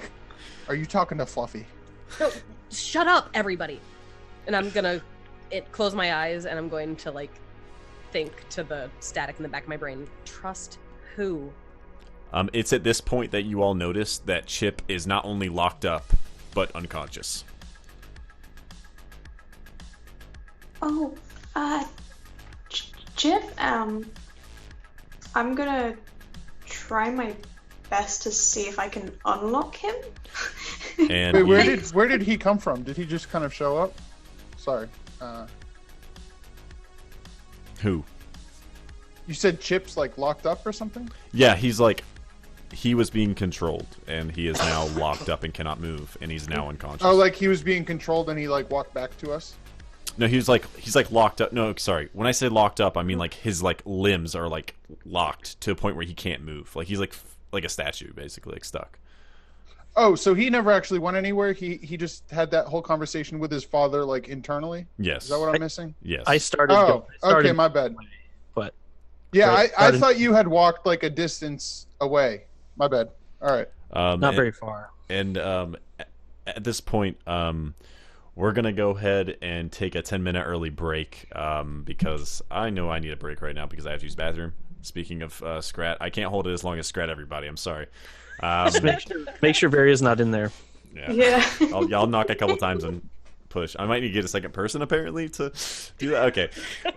So with that being said, we're going to take a small break. And after the break, we're going to be right back, and we're going to figure out what the heck is going on with Chip. And I will say, though, that the party, you do notice that as you're wondering what's going on, you start seeing a purple glow start blipping on his person, almost in a steady format. So with that, we'll be right back after this small break. So see you when we're back. thank you for joining us if you're just coming in, and if you're not, thanks for staying. So now we're back to, obviously, Chip is frozen, and there is a kind of a beeping going on. No audio, but just a blip that keeps occurring on his person. I'm gonna rush over to him and try my best to mess with his augments to loosen them back up so we can have control. All right. You're unable to, like, right when you start messing around with it, you realize really quick that it is something that is beyond your capabilities. Ooh. She's trying to tinker with him. I think I'd like to use my Ava to put up an image of the wall that's behind him in front of him, so that anybody walking by would just see that wall. Okay. You do so, and as you as this wall appears, the blip becomes quickened. It starts to speed up. Eris says, hey, don't worry, guys. Superior, Don's really good at this. You don't have to be too concerned. But just in case, let's take a step or two back. But don't worry, Don's really good at this. She's great, actually. I think I have a defibrillator somewhere in here. Pock kind of comes in your head and expresses to you that she kind of can see a little bit about his vitals and stuff, and he doesn't seem to be injured in any format. He just seems to be, in her words, out. Yeah. Well, Pock's telling me he's not hurt. He's just out somehow. Maybe try to wake him up. I can't. Don't think your audio is coming through. Can you hear me? Yeah, now I can. You are a little soft. If you want to try to like pull the mic closer or turn it up or something. So. Out of curiosity, am I able to move his limbs, or is he like stiff? So are you trying to? Are you attempting to? Yeah. When I was trying to like loosen it, I would have tried to have moved.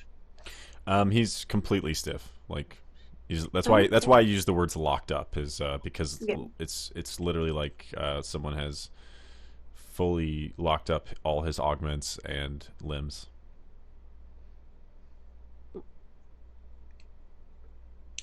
Well, if it's just... Go ahead there, Don. I'm glad he's not injured, but he is, and I'll kind of like try and like move him and like show that he's just stiff as a board. Oh, see, look, he's fixed. See? I mean, at I- least it's yeah. not like Exactly what she board, was doing. right? I hope you didn't have that intention when you started working on him. No. He was like this when I found him, I promise. All right. Do you think we should be worried about that blinking? It's, Well, I am. at this point is increased even further and is now blipping like really fast. That getting faster? I hope he isn't going to blow up or something. We should. Yeah, and I'm going to start backing away from him at this point. Yeah, same, 100%. Can everyone roll a perception check for me? Obviously, except for Chip.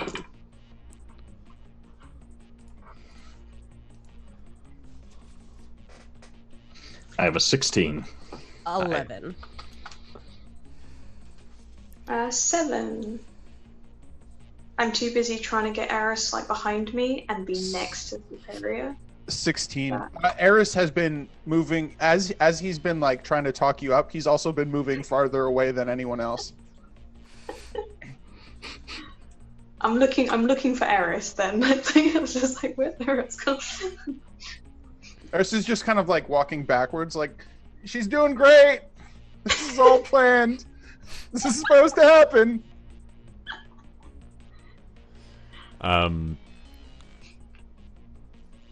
So, whenever you're kind of all like doing this, a couple of you, anyone who rolled above a 15, will notice that from one of the alleyways nearby, you see a figure approaching with what looks like, to you, a direct path towards your group. Eris is gonna and have Fluffy climb the nearest building and get to the top and pull out his crossbow. Okay. As you're doing so, as you start to climb up the wall,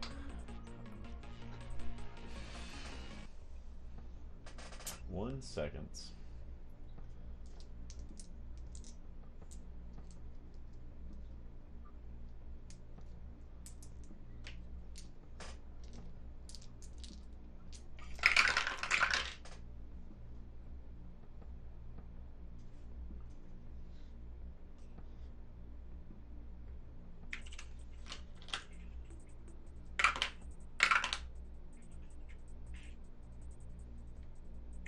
Dice rolling just is really unsettling. Yes.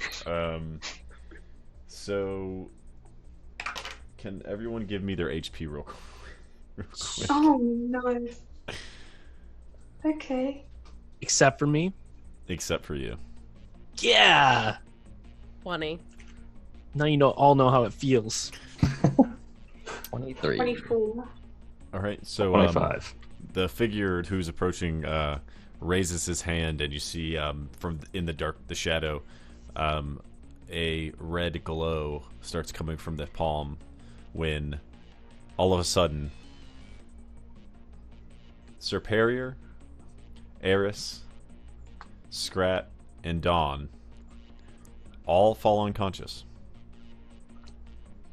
Varia, you're the only one who remains consciousness from this. You see the others fall unconscious around you. And while this happens, and this includes Fluffy, by the way. So as everyone falls unconscious, you see the figure walk out of the shadows. And walking out is a man with kind of like how dividers between his skin, kind of like, I don't know how to exactly explain this. Just imagine like if there's panels that could come apart on a body, like that's the segments between them, has like multiple of them across his face and all of his arms and things like that. And as he approaches, he pulls his hood down. You can see this clearly, and he has 2 augmented eyes, but his face resembles that very closely to Chip's.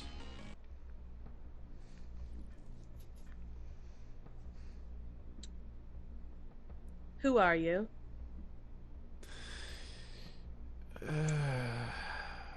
Couldn't get the last one, I guess. The better question is, who are you? My name is Varia. I'm surprised you don't know me. Yeah.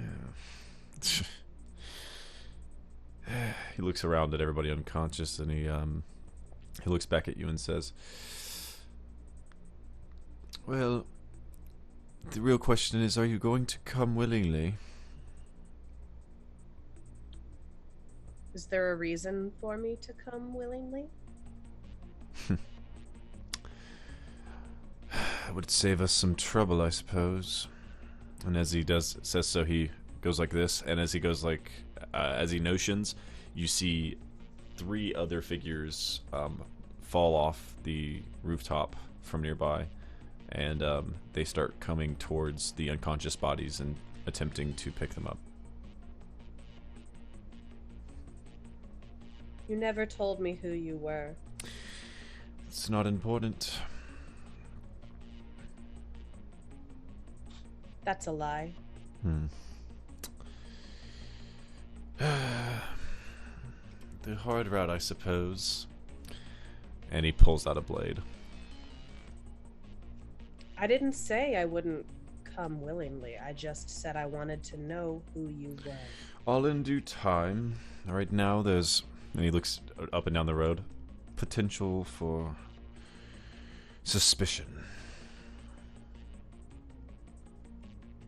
Let's get off the road then. He looks at his arm, and a little hologram comes up of kind of audio, and he says, "Yes, Father, I have them. We're on the way."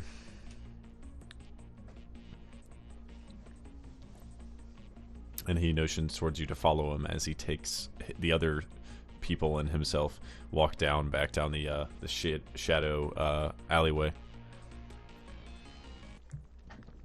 I follow pretty closely to the weird guy.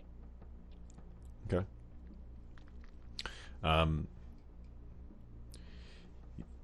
You follow him along, and he leads you down this alleyway.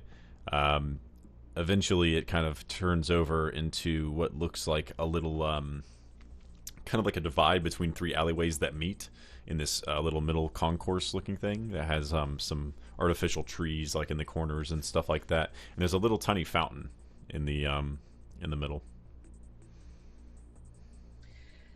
Oh, this is picturesque. Oh. Yes, it is. And he takes a coin out of his pocket, and he flicks it over into the fountain. And as he does so, you can see some of the red glowing from his hand transfer onto the coin. And when it lands in the water, the wall nearby starts sliding and opens up, revealing an entryway. Is this where we go in the ominous secret entryway? Is this where you shut up? No. Then, yes. Yes, it is. Carry on. Sore losers first. Sore losers? Yes. 5, 4, I would stop 3, counting if I were you. 2.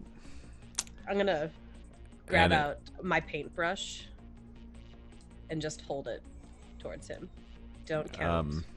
He, whenever he says 2, he kind of raises his other hand and flicks it at you. And when he does, or flicks it towards the doorway, and when he does so, make a strength saving throw. I think that's a +0. Let me double check. Oh no, that's a -1. 16. Yeah, you attempt with all your might to, let me double check one thing, actually. Yeah.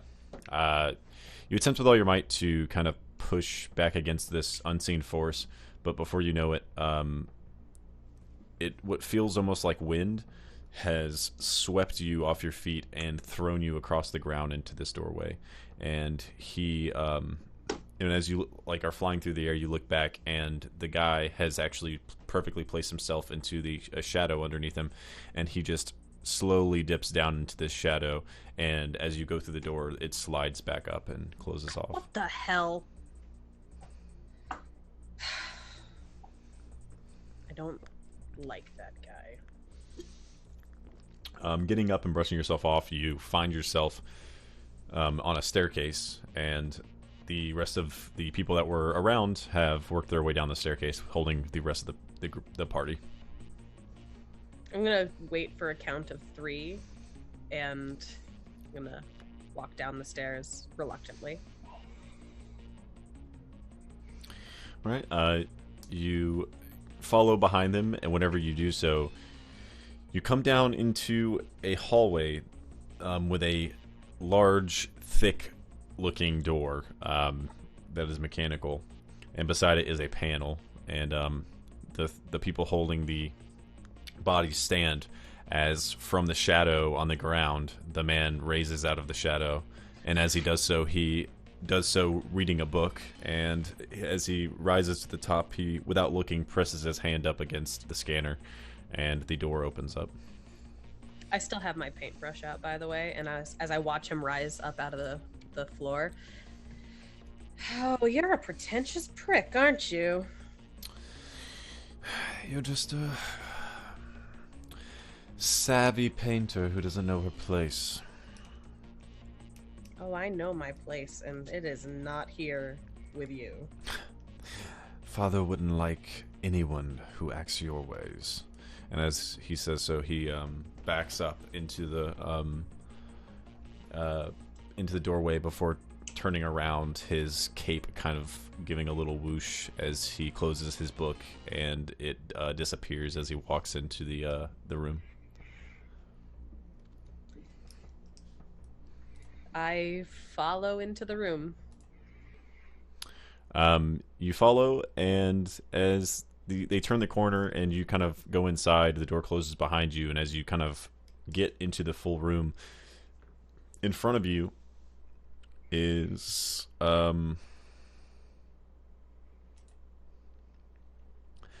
basically what looks to be a tech lover's paradise.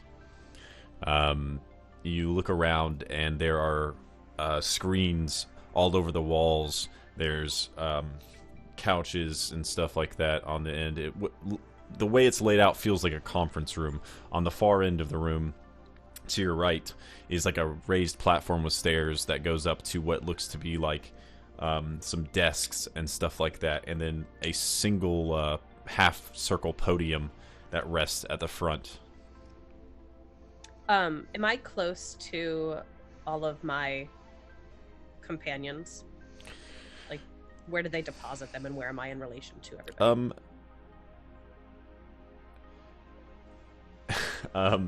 Sorry. At this point, when they go in, they drop off some of the bodies on two of the larger couches. The rest of them, which they kind of lay on the ground, carefully, not like roughly anything. And then the one that is carrying Chip sets him up in the center of the floor, facing the stage podium area. I'm going to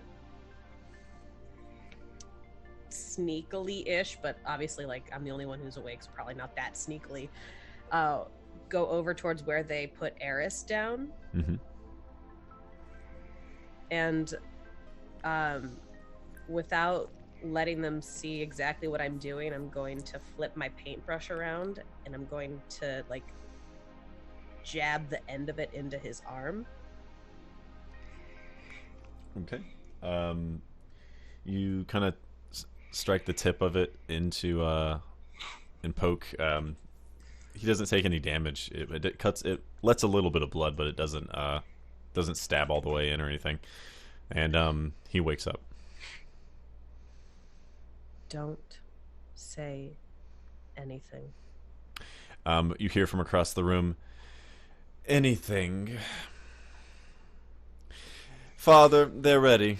And as he says this, a door opens up on the right side of the conference area, or the podium-looking area, and you hear footsteps. And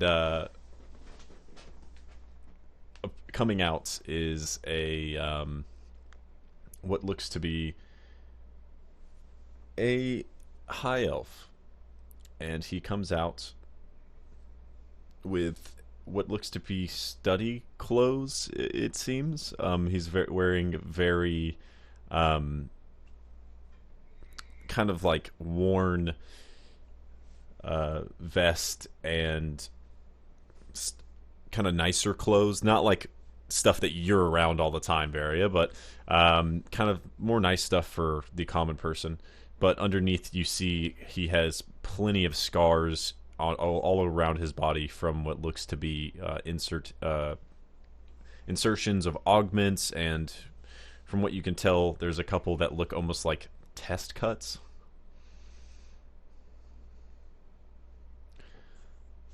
I'm gonna stand up to my big old 5'4" height and say, "Who are you?" He kind of deep in thought walks up to the podium and kind of turns over, and as he does so, he says, looking at looking at Chip, not you. He completely ignores you, and whenever he does so, Chip becomes conscious and able to move his body again. And I thought it would be a good idea, and I really just, I mean, they helped me so. Silence. He puts his hand up on the podium, and he puts his other elbow on the podium and just starts rubbing his head. He says, I'll get to you in good time, girl.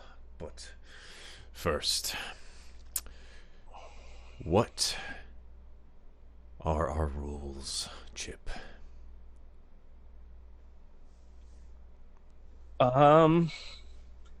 Which one? All of them. Never to tell anyone where we're located. Cypher. It's like 4 of them. As he yells, Cypher.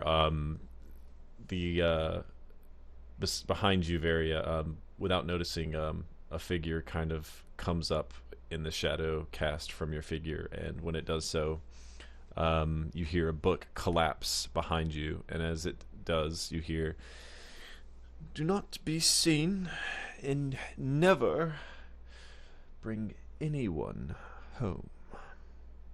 Is your name Cypher? That's a stupid name.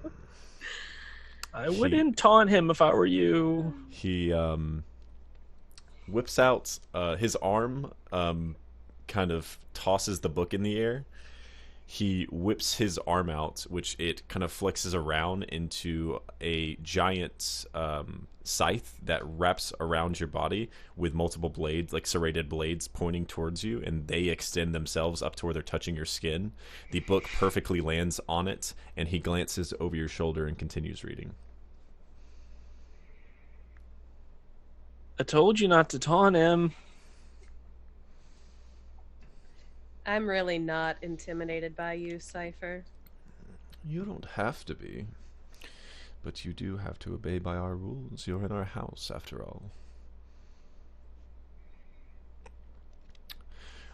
You hear the man at the podium say, "Silence.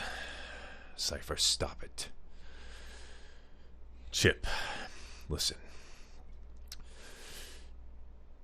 What is done, and I've already had enough of all of your foolishness.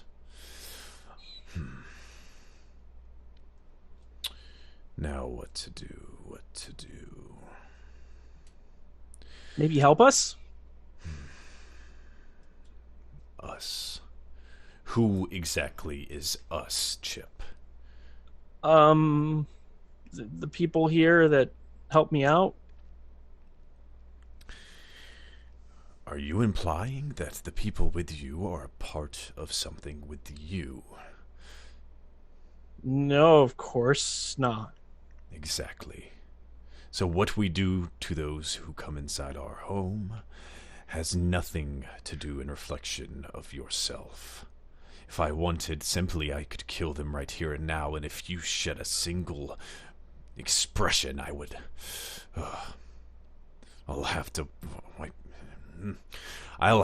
get you back on the same page.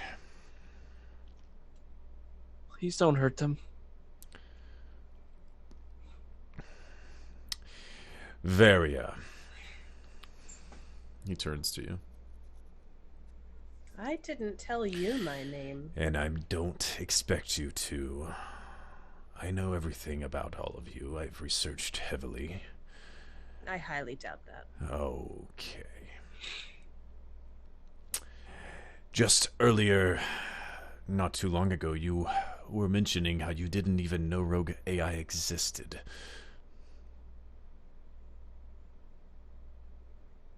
That's correct. Such incompetent fools. Might as well throw you in with the likes of Chip. I don't think that's fair. At least I have real-world experience. What's that supposed to mean? You learned by... What do you even call it? Fake Training simulations. Training simulations. Isn't that how everyone trains? Simulations? Enough. As you've already seen, Cypher is easily able to outclass you, Varia, and he was trained in these simulations, as you want to call them. They're more real than anything you've ever known. Tell me, all your art references the concept of lies and truth and reality being false.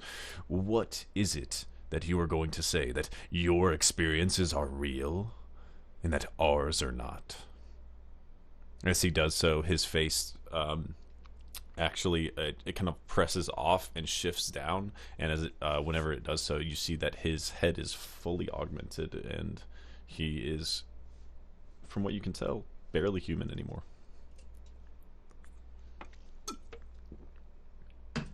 I'm just a painter. I paint what I know. Yes. And I know that you are pretentious, sniveling fools.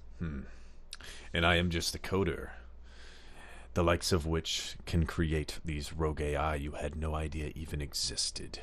If anyone is the fool here, Varia, it is you. He snaps and his fingers, and as he does so, the other people in the room wake up the rest of the party. Oh, shit. Oh, hey, morning. What's for breakfast? Dawn, Fluffy, you guys all right? Gotta stop trying out new. The hell are we? Where are we?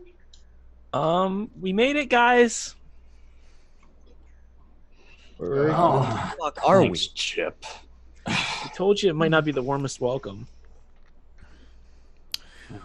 So, Chip, you all hear this voice, and as you turn and look, you see this man who is currently holding his face in one hand with the internal components of an augmented head kind of shining towards you, showing a more robotic, sharp face made of augments, speaking to you all, saying, "What is this help you speak of, Chip? What did you bring them here expecting?" Well, we have Prometheus tracking us, we're pretty sure. Well, not me, but them. And there's a chip in the tracking chip, as you know, obviously you know because you taught me. And we were hoping maybe to get them removed so they can not be tracked by Prometheus anymore. So you bring tracked people of this city into my home, and you expect me, out of what? The kindness of my heart, my cold, augmented heart, to express any kind of sympathy for these people that, for all I know, are going to lead the people that we despise and that we have hid ourselves from all our lives right into my house. I don't think they're like that. I don't... From what I've heard, from what they've been saying, it seems like we might be on the same side. Yes, they're being branded as terrorists. Anyone who has any kind of access to any medium could understand this, Chip. I don't get... Give me one good reason why I should even hear them out. Well, like I said, the one over here with the really cool shirt, Scrat, yeah, he saved my life. And I'm pretty sure he's got one of those rogue AIs. You're welcome, douche. What does that mean? Pock speaks in your head, Scrat, and says, "I wouldn't talk poorly to him." And as he says so, he starts laughing, and he's just like,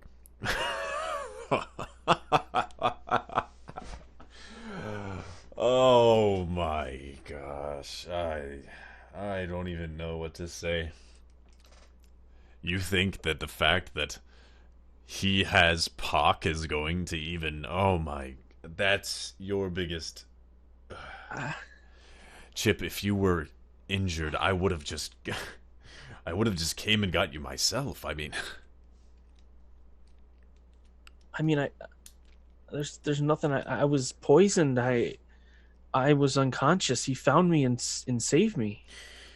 yes, and your body was deemed recoverable by me. If it needed to be done, I would have came myself. Or at least Cypher would have went first. Well, I mean, they're all pretty strong. Maybe they could help us.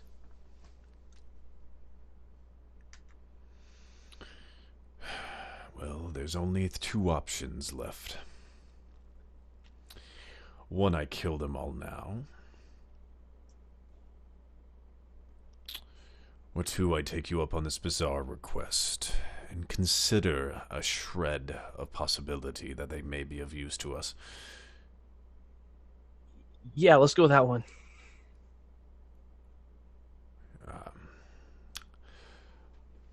All right. Who of you is your strongest fighter?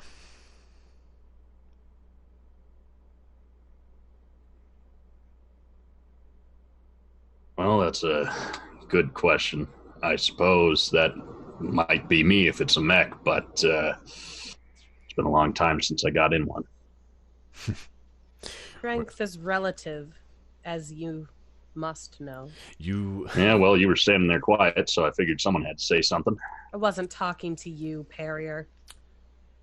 See, maybe strength was relative where you came from. But nowadays, in your situation, I would say that really, if you had to understand your situation, it would be the fact that Prometheus has now marked you on their list, which means anything you do is not going to be fought with mechs. Not going to be fought with pride or notoriety. It will be fought from the shadows at this point.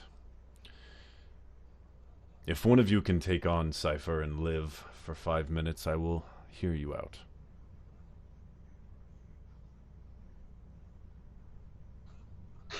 Five minutes, you say?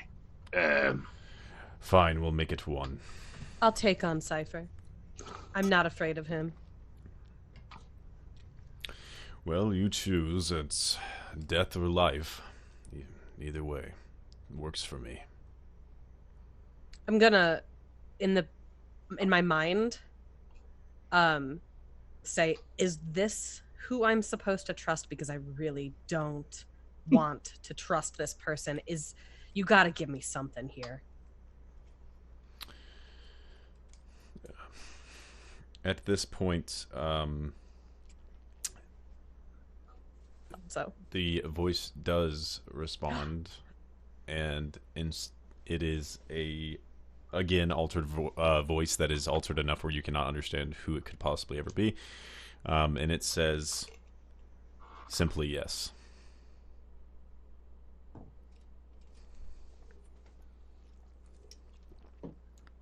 I'll take on the whatever this thing is here, and I'm gonna tap the scimitar arm that's still around me. He releases all of his stuff, and as you turn around to look at him, he is already gone. And when you turn back around, he is now appearing across the room. And whenever he stands up, you hear the man up at the podium say, "No, Cypher. In the training room."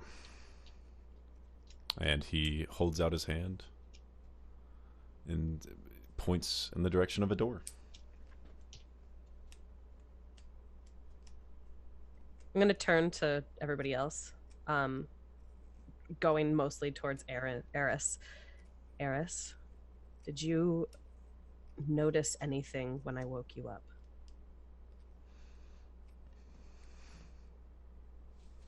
Do you have anything for me? I don't think so. I mean, Okay, remind me next time that you are put to sleep to not wake you up. Okay. Okay, Hey, you everybody? really take this guy?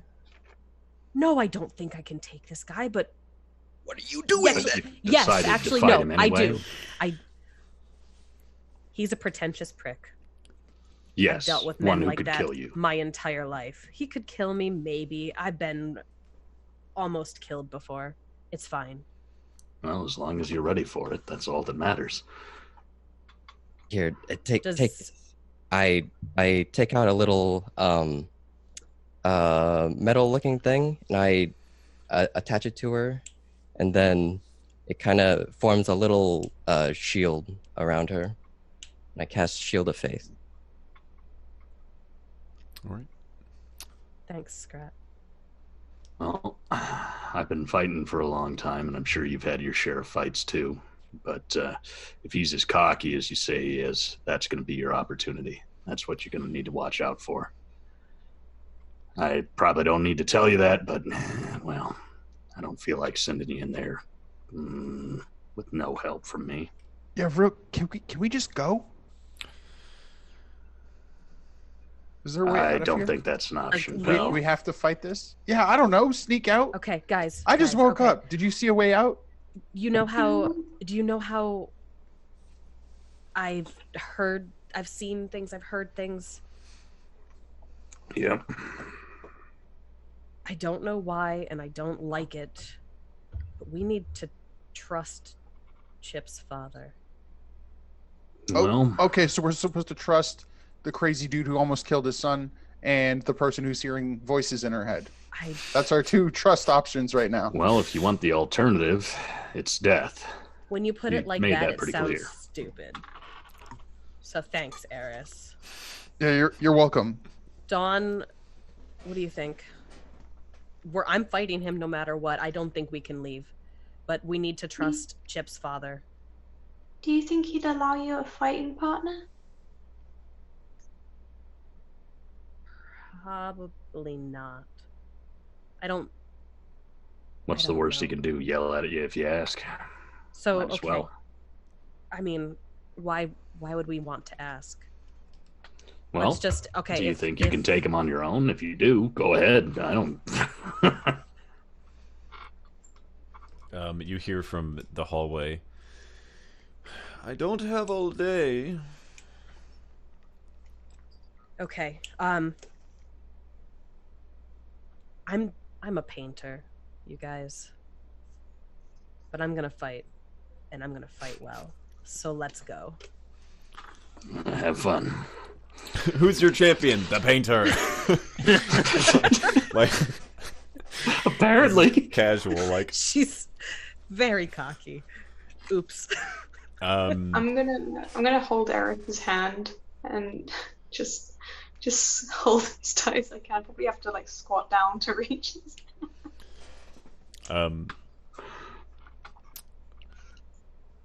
So you all head down the hallway along with everyone else, and while he's walking behind you, the man who is known as Father is kind of hearing you guys say some of this stuff as you're walking, and says, well,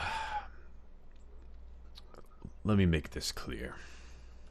I'm only testing you to make sure you can survive, so if your best option is to send me a painter to fight Cypher, then I think we might have some issues on intelligence here.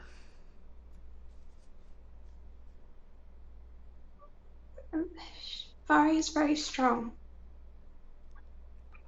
She said what she wants to do, and I'm not going to get in her way, so. You realize if she loses, I'm going to have all of you killed, right? Well, no, I hadn't quite realized that. Yeah, that's kind of the deal here, is you either win and prove yourselves as possible allies, or you die.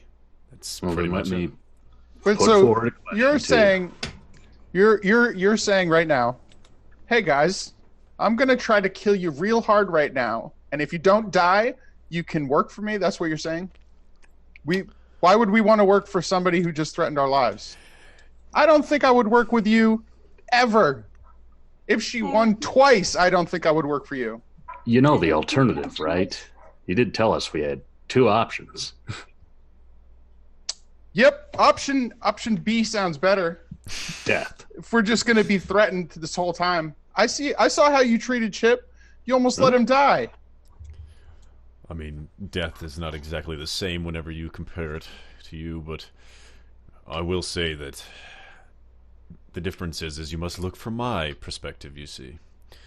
If I let you leave, and you can't even hold your own, do you seriously think that Prometheus wouldn't be able to completely destroy you and torture you for information, leading them straight to me?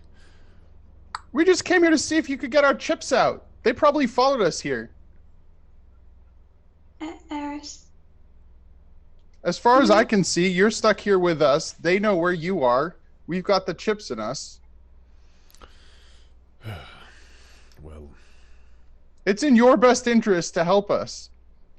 What, Scrap, what did your, what'd you call it? Rogue AI? What'd she say? We have 15 minutes before they know where we are?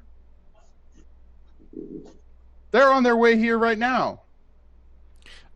Pock says to you, Scrat, that for some reason, ever since you've been taken into this place, the signals have stopped going out. Yeah, we're maybe good or bad news. They can't track us in here. They seem to have protections up. It was really good poker face there, Scrat. Mm-hmm. Well, while my companions may have a lot more qualms with working with a man like you, you've made your options pretty clear, but I want to ask you a question. If there's really going to be all of us together out there in the real world, why send in only one of us to test us? Besides, what's one person going to teach you about all of us? Well, to be fair, that is a good and valid point, but I have to counter-argue with who can keep security tight if we're all being fought at the same time. Well, I tried. I have an idea. I will, however, allow, because of your valid point, I will allow you to pick 3 people, then. What about me? He looks back at you and says, yes, you will be fighting against them. What? What do you mean, what? You brought them in here. You need to help with this. So how many times do I have to explain this to you, Chip? If you mess something up, you have the responsibility to help with it. Okay. Someone's gonna kind of like do like a huddle of the remaining people. Just, I thought he said it was just Scyther. I think the rules have changed. And as you say this, you guys walk into after walking through some hallways, you come up into this room.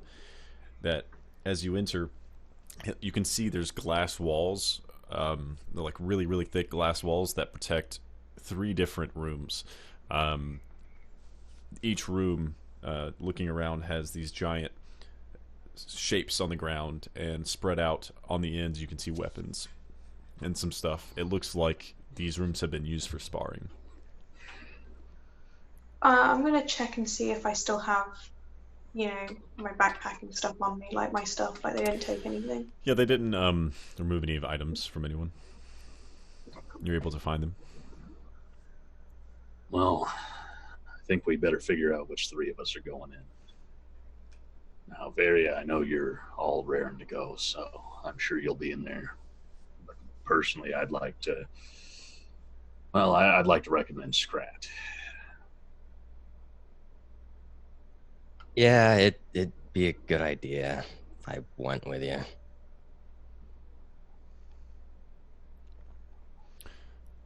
I could. Can't hear you, Daria. Who else wants to come to the slaughter? Yeah, I'll go too, so Dawn doesn't have to go. You don't have to do that, Eric. No, it's fine. Just take care of Fluffy. Dawn, don't worry about it. Think about it as some quality time for the two of us. Red. If a green face could go red, it has. Eris winks at Dawn when Sir Perrier says that. I'm gonna cuddle Fluffy, kind of almost try and pick him up, even though he's massive. So while you're doing this, Cypher has already appeared inside the sparring room on the opposite side, and the two of the other what seem to be followers walk over to join him. But as the second one goes in, he's the man known as Father kind of like yells out to him, stops him, calls him back, and sends Chip out there instead. I'm gonna grab Eris's hand with my spare arm, and kneel down and put my head forward. Pock is inside your head, Scrat. Pock says, "Take me to Chip." What are you gonna do? Just whenever, shake his hand before the battle and put me in his hand. All right. So the three of you walk over to your side and get ready for the battle. And the guy kind of sits back. He walks over to the wall and touches it a couple times in some weird places. And as he does so, some kind of like bleachers kind of raise up from the side, and a large glass panel raises up in front of it, kind of blocking you guys off from the rest of the group. Okay. I'm going to walk up to Chip. First, I'm going to discreetly remove Pock, have her in my palm. I'm going to walk up to him and go, "Well, didn't know you long, but nice knowing you." And I hold out my hand. Thank you for saving me, Mr. Scrat. All right. And I hand him the... Yeah, so Chip, you notice a something in between your hand and his.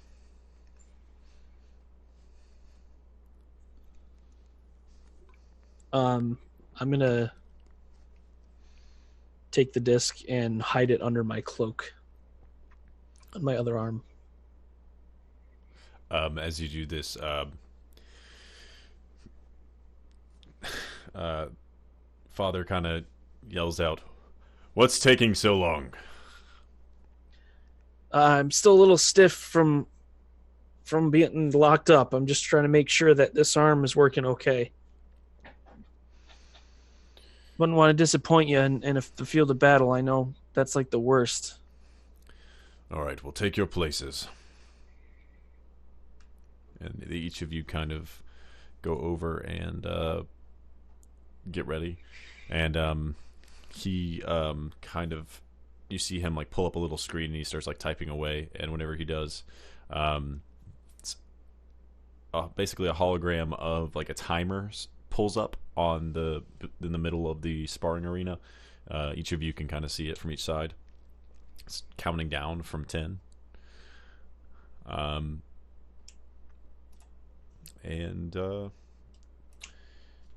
as everybody's kind of getting ready and stuff, Cypher pulls his book out and opens it up and starts to read it. A book? Really? Don't worry, I'll be bored in this fight. And the clock hits 0. Everyone involved roll initiative.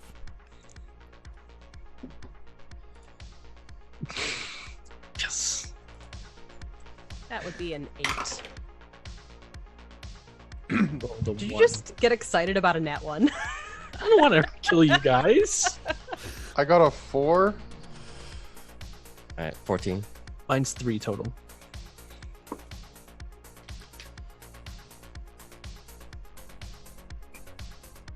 Barry, you said 8. An 8, yes. Eris, 4.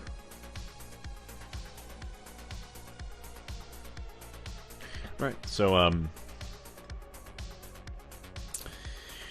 at this point, before you even have any time to react, Cypher has disappeared into the shadow underneath him.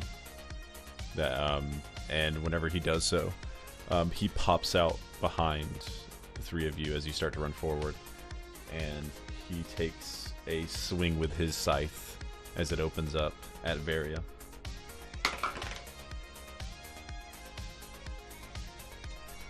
It hits for 4 damage. My AC is bonused by 2 right now, just as a... It still hit, but thanks, Okay. thanks for letting me know. For 4 damage, you said? Yep. Okay.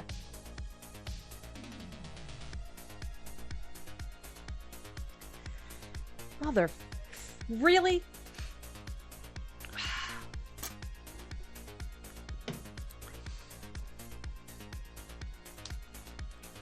All right. The second guy starts charging towards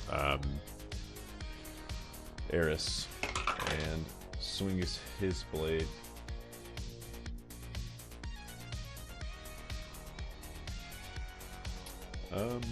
He hits you for 6 damage.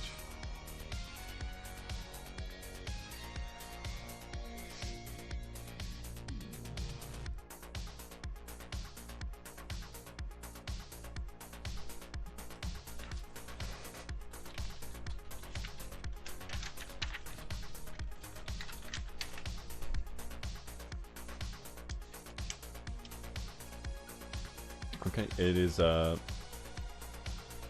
now Various turn. Scrat had higher initiative than I did.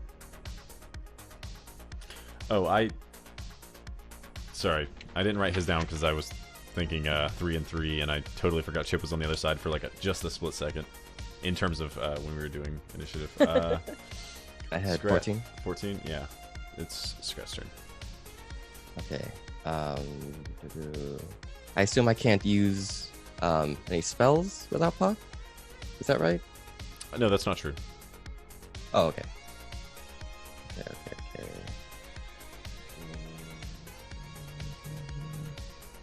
I hope everybody has new character sheets rolled.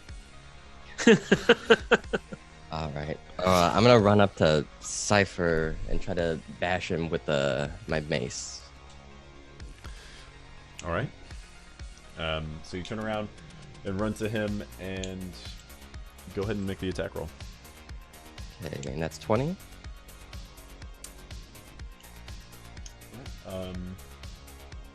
He uses his reaction to kind of block your attack with your mace with his scythe, and whenever he does that, is there anything else you'd like to do?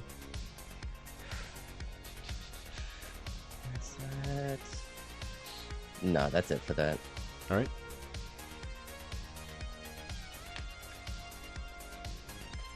Okay. So now it's Varia.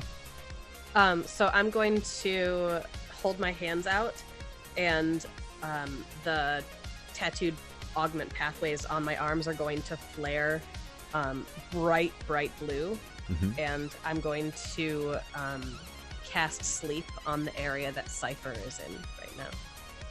Okay. Oops. 35 total hit points it's going to affect. All right. He does not fall asleep.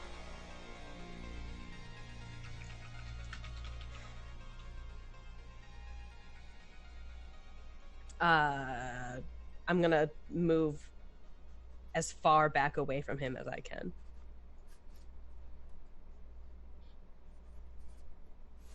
All right. And as you move away, he's already used his reaction up, so you're able to get away.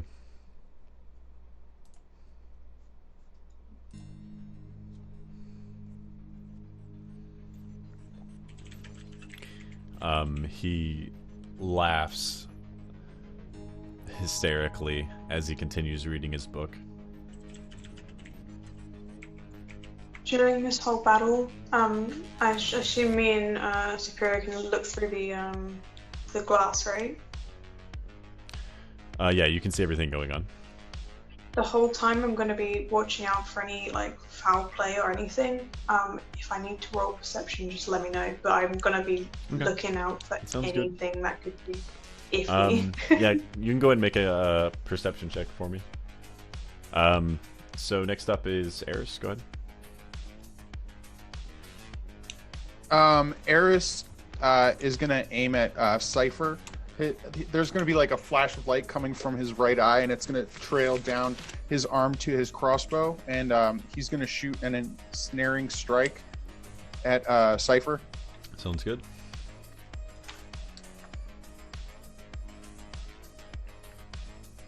I got a 20.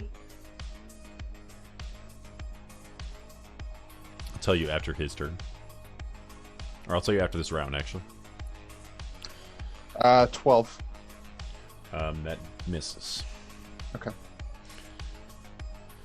So ensnaring strike, it's gonna stay like lit up until I hit somebody. Yep. Okay. So you shoot your crossbow at him. He kind of is reading his book, and he just slightly moves to the side. It goes by, whizzes by his head, and now it's Chip's turn. Sorry, guys. I'm going to deploy my shield. So on the arm with all the tattoos, you see out of this bracer, the shield comes out, and this purple energy with like hex pattern on it pops out. And then I'm going to deploy my katana out of this cloak covering my arm. And it's like a mechanical arm, and you see the sword come out and just form into my hand, like folds out into a katana with purple energy along the blade. And then I'm going to run up to Scrat, and I'm going to attempt to hit him with my sword. All right. Make your attack with disadvantage. Okay. As you feel like something kind of like locking up a little bit of your augments as you try to swing. Very familiar feeling for me. Oh yeah. All right, so that's going to be a 4 plus. It's going to be a 9. All right. That misses.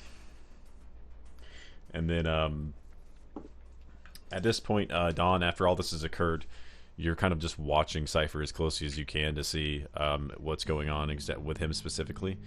And as you do so, you notice that as you're watching, something really like grabs your attention, and it's a very minuscule detail. But as you look, you notice that in the midst of his like rapid movements and stuff like that, his eyes never left the pages. Okay. Perry, I really don't like this. He's not even looking out of the book. You know, might have some odds to let him look up without looking from the book. Or he's way too skilled for this. Yeah, well, I'm trying to give him the benefit of the doubt. I'm hoping they'll live. Look, that's nothing to worry about, though. I'm sure they'll be fine. If he really wanted to fight, he would be. He attacks Adveria once more, reaching out with his scythe. And I'm like 30 feet away from him, by the by. Because I moved as far away from him as I could. Technically, wait, oh, sorry. Who's right beside him? I think I was right beside him. Yes, yeah, you ran up to him. He swings at you, and you're able to kind of dodge most of it, and kind of have it glance off of the armor you have on. And whenever this happens, Panda, because you're instantly watching, you notice one of his eyes or he closes one eye and looks up with the other one for a split second, and you see his smile go into what looks like him clenching his jaw. Okay. Interesting. The second guy attacks at Eris again. And Eris, you're able to dodge it pretty easily. So, Scrat, your turn. All right. Oh, real quick, you said again. Did he attack me the first time? Yes. I must have missed. Oh, do you remember how much damage he did? He missed. 6. Or wait, no, 6. Yeah, you're right. Thank you for catching 6 that. damage. Okay, thank you. Sorry. You're good. Yeah, I'm gonna cast a Sacred Flame at him. All right.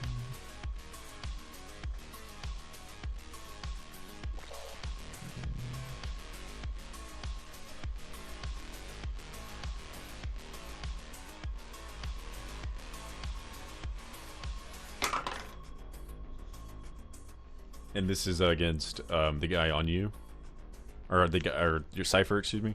Yeah, Cypher. Yeah, he's able to resist that. Damn it.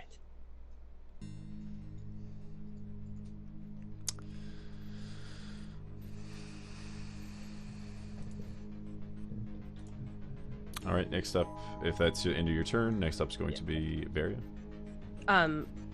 So as I watch the Sacred Flame miss, I'm going to be pressing the button on my easel to get my crossbow out.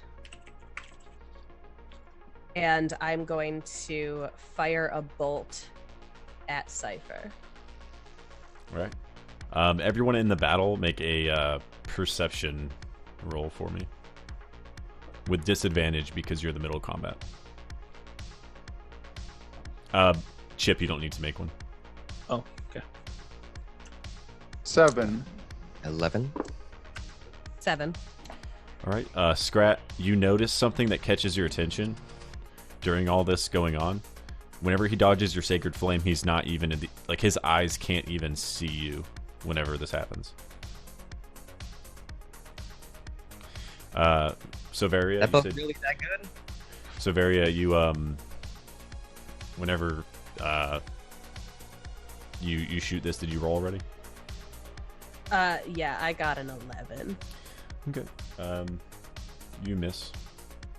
Figured. All right. If that's the end of your turn, it's going to be Eris is up next. With his crossbow still glowing, he's going to go for Cypher again. All right.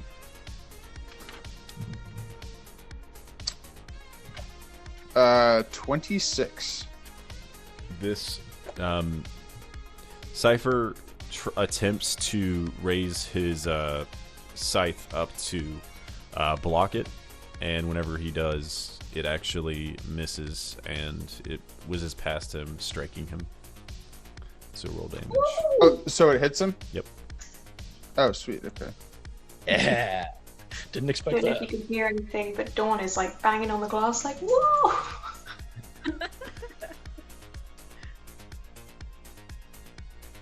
I'm like holding up Fluffy's legs to like do a little dance. 6 total damage, and he has to make a strength saving throw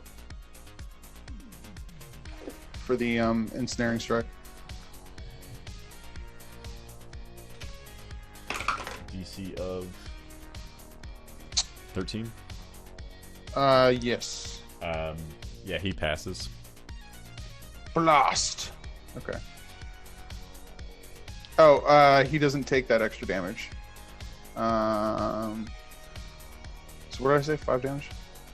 You said 6, I believe. Yep. Okay, yeah, he took 5. He took 5 damage. I rolled a 1 for the d6, so he doesn't take that d6. As a bonus action, I'll just cast Hunter's Mark on him. Okay. Sounds good. And that'll end your turn then. And bring it back around to Chip. You're muted.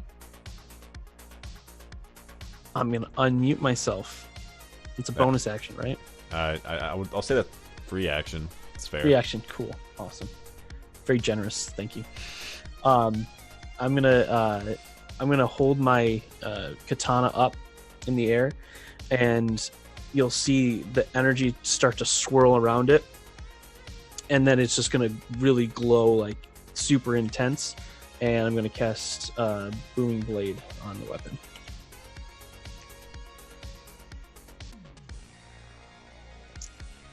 And then I'm also going to use a hex on Scrat.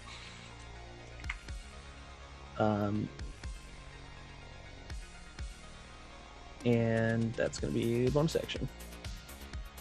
Before you do, 1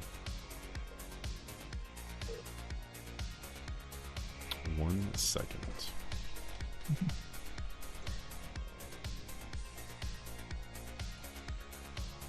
Can you make a charisma saving throw? I will gladly make a charisma saving throw. That will be 21. You feel something attempting to come over you, and whenever it does, you shake it off and continue with your actions. All right, so I am going to open up a panel on my breastplate here, and I'm going to hit a few buttons, and it's going to send out a blast of energy from my arm. Like my arm's going to start to glow with all the tattoos, and it's just going to shoot out at Scrat to hex him, and it's going to be dexterity for the stat. Saving throw? No, dexterity for disadvantage on ability checks for dexterity, so like acrobatics and stuff. Oh, okay. And that's my turn. Next up is... Fucking really, Chip? Sorry.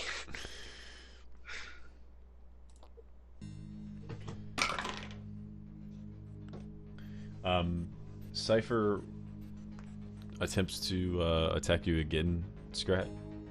This time he misses. Once again anyway, and when he does so, you can hear him actually get a little bit audibly upset.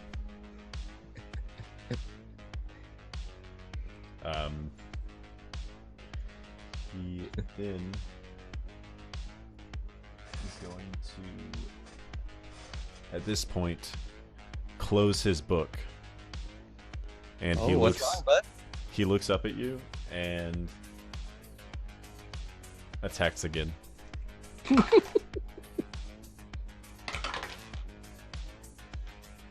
And when he misses, he screams in anger.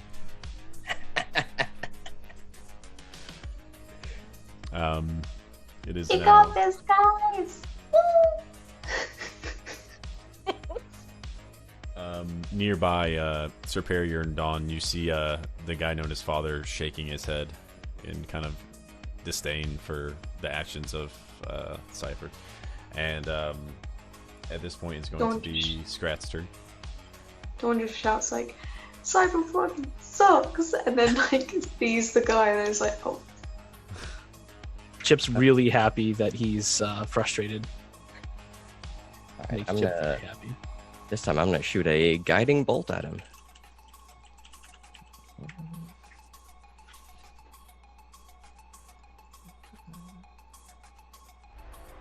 Okay, that's 23.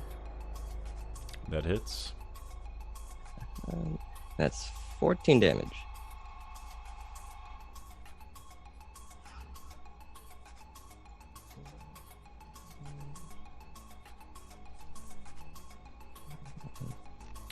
So as he's screaming at you, you shoot off a guiding bolt, nailing him, and you can his whole body begins to glow. And then let's roll. Yeah, next attack rolls against him Advantage, before yep. I'll make sure whoever does it gets that. So after that, Varia. I'm gonna send a message to Cypher. You're not doing so well over there, are you, buddy? And then I'm going to shoot a crossbow bolt at him. Okay, go ahead. At this time, the other guy that's fighting along with him got a little distracted by the screaming going on by Cypher, and is now kind of like half-ass. Like, he basically gets distracted mid-swing, so he completely misses. So go ahead and make your roll. 19 to hit. That hits. And it's a total of 4 damage. And you used your advantage? Yes. Cool. All right. Then I'm going to send one more message. How's that feel, Cypher?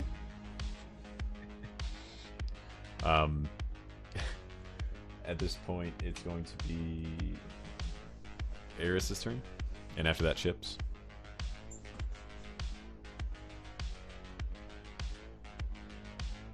You're muted. Or you can't hear you. Sorry. Thank you. Eris has a Hunter's Mark on Cypher, so he's gonna light crossbow him. Okay.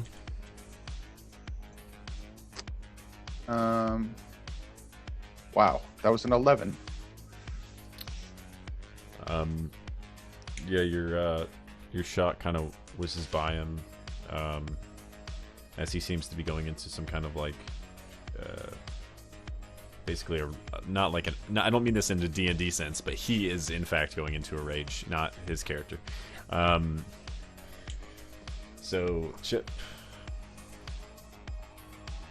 I am going to say, I'm sorry, man. And I'm going to make another charisma saving throw.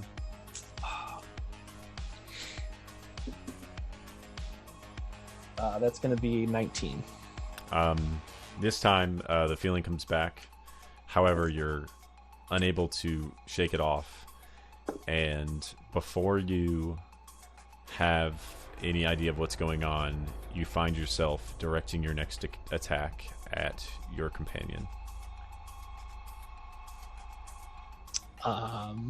Okay. Who is that? It will be the closest one to you, which I assume is the not Cypher, but the other one. The not Cypher. Okay. All right. Well, he's gonna get hit with Eldritch Blast then. So I'm gonna hold out my hands, and you're gonna see it forming in my hands, and this purple bolt's just gonna shoot out at him. And that's gonna be an 11. It misses. And whenever this happens, Father yells out, and basically, what are you doing? Didn't do that. Something's malfunctioning.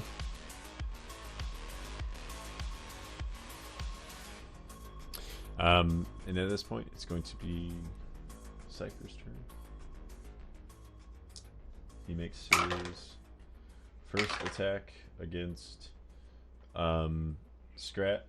He hits you for a total of 7 damage with the first hit.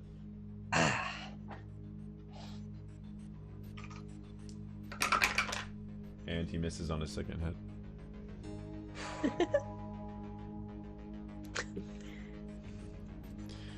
And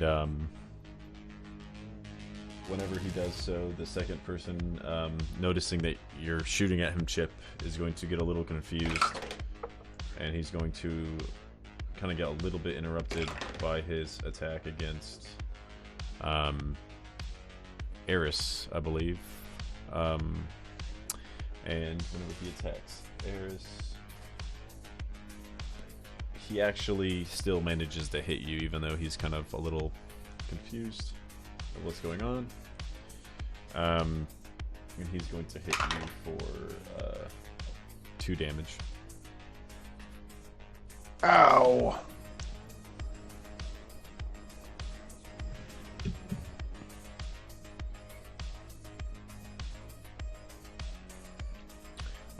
That's going to be back to Scrap.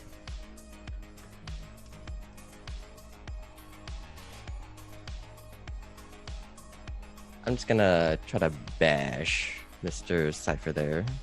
That's mace. That's 17. All right, and that's going to hit. That's 8 damage.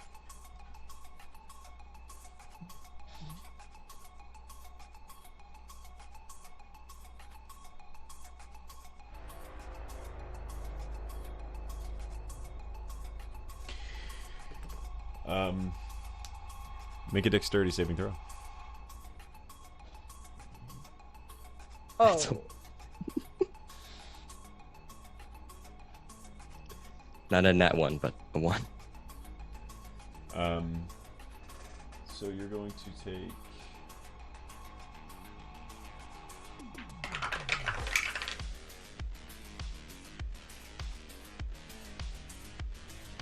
a total of 9 damage as electricity just kind of encircles you.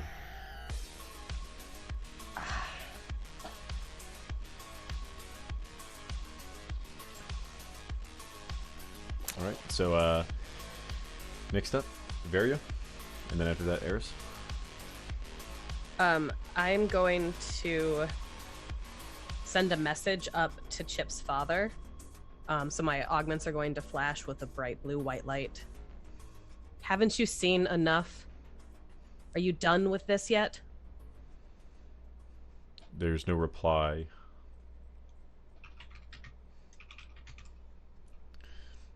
And then I'm going to run towards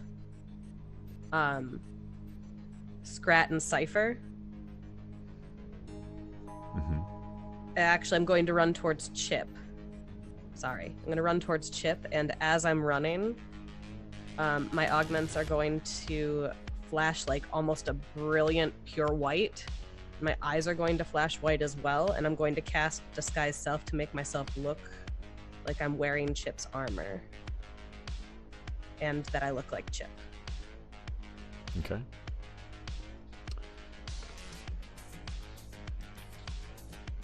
Looking good, Varia. Chip, shut up. All right, Eris. So okay, I know like normal D&D rules, I could drop my crossbow and pull out like a shield and scimitar without costing an action. I don't know with the internal crossbow if it would work like that. Yeah, just putting it away would be the same as dropping it. Yeah, it kind of allows you this kind of you don't have to drop your weapon kind of thing going on. So yeah. Okay. So it's gonna kind of like go back into the top of my my arm. The crossbow is, and as it does so, a scimitar is gonna come out, and a shield in my left hand is gonna kind of pop out of the internal mechanisms. And I'm gonna swipe at the guy who's standing like right in front of me, who's been trying to hit me this whole time. All right. So are you pulling out the sword from? It's not internal. Yeah, it's internal. Okay, so you're putting away something internal, you're pulling out a sword internal, and you're pulling out a shield internal? Because that would be 3. That would be technically 2 item interactions just from the shield and the sword. You see what I mean? Well, okay, that was what the question was. No. So, like, because you're pulling out a shield and a sword at the same time? That's what, or you already had the shield? Oh, I don't even, no, sorry, it's a short sword. Okay, yeah, sorry. The word shield was used and it confused.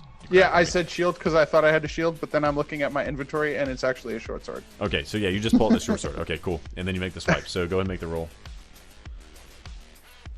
Okay, so do I get the scimitar and the short sword, or just one of them is what you're saying?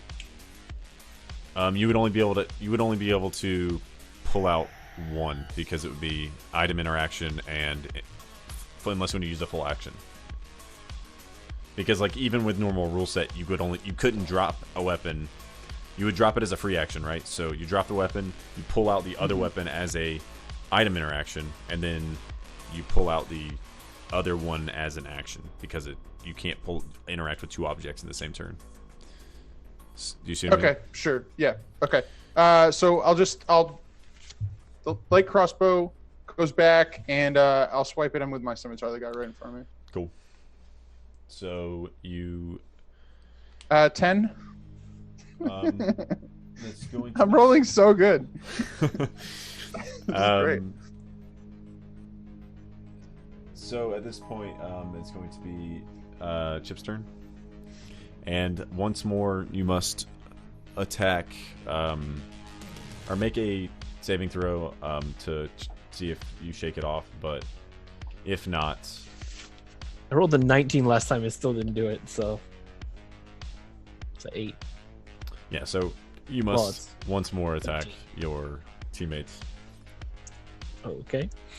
I'm gonna do magic missile. Okay. Actually, yeah, magic missile. So I'm gonna hold on my hand, and you just see the 3 things. They're gonna shoot out this way. One's gonna go in the middle, and the other 2 are gonna go out this way, and they're all gonna hit at the same time.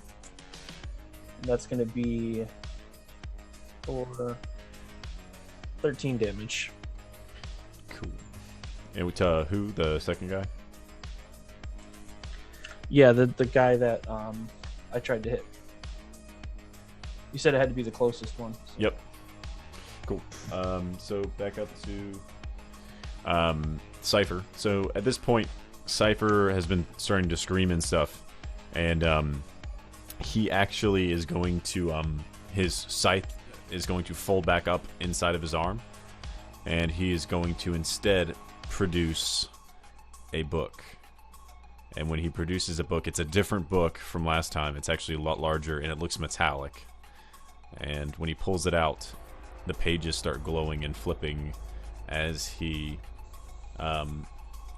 his whole body starts to glow a dark black as he casts a spell. He's actually going to cast magic missile as well.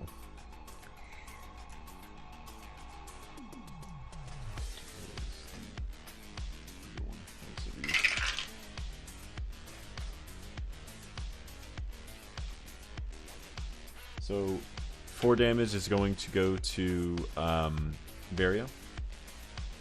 Is he aiming at me, or is he aiming at the chip that I'm right next to, because I am disguised as Chip right now?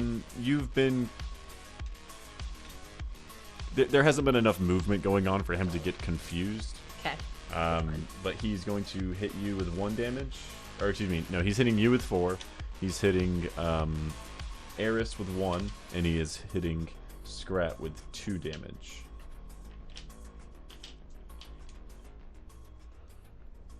And at this point, it is the other guy's turn. He's going to not be able to do too much, as he's actually going to use his disengage action and pull away, trying to get out of trying to line up other people to give him a block from Chip shooting all this stuff at him. And is that's the guy who's like right in front of me? He disengaged off of me, you're saying? Yeah, he disengaged off of you, and he kind of goes around you to try to line you up with Chip, so that way if Chip shoots stuff at him, it'll like hit you instead. What the hell, man? I just pulled out my sword. He doesn't run very far away, because it'll make it easier for Chip to hit. He's only like 10 feet away from you. This isn't a huge room, by the way. It's not like we're in a giant complex. Like imagine basically like a basketball court, something like that size. All right, so with that being said, it is now Scrat's turn. Didn't think I'd have to use this on myself, but here it goes. I cast Cure Wounds at 2nd level on myself.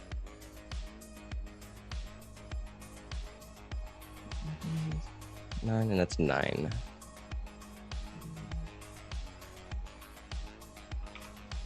All right. Is that gonna be your turn? Okay. Okay. Yeah. Varia. Going to run up towards Scrat and Cypher and make as if I am going to be as if I'm going to be hitting Scrat, and as I'm running, I'm going to be casting Booming Blade. All right. And instead of hitting Scrat, I'm going to slice towards Cypher instead. Oh. Okay. Booming Blade's an action, isn't it? It is.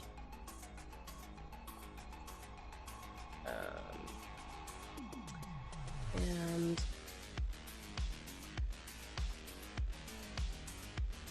22.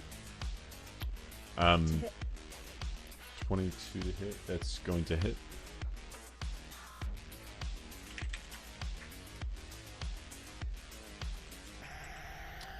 Oops, I didn't mean to hit enter there. Question. It's a 6. All right. You said 6 damage? Mm-hmm. Right.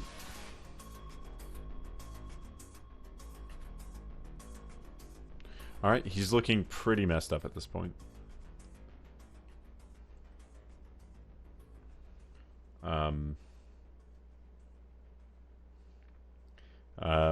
And at this point,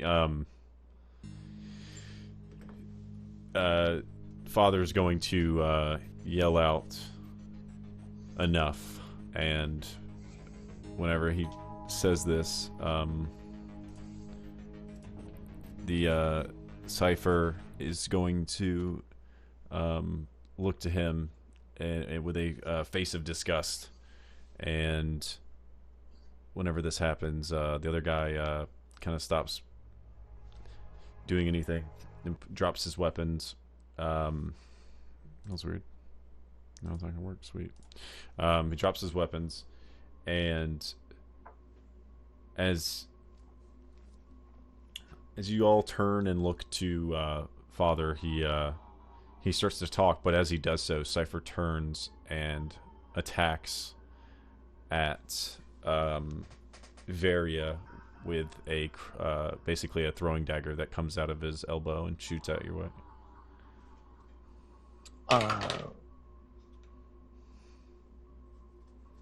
Can I use my reaction to put my shield up? Technically, I know the spell doesn't do that, but I'll say if you have, I mean, you're close enough to get in front of her. So how about this? Roll a.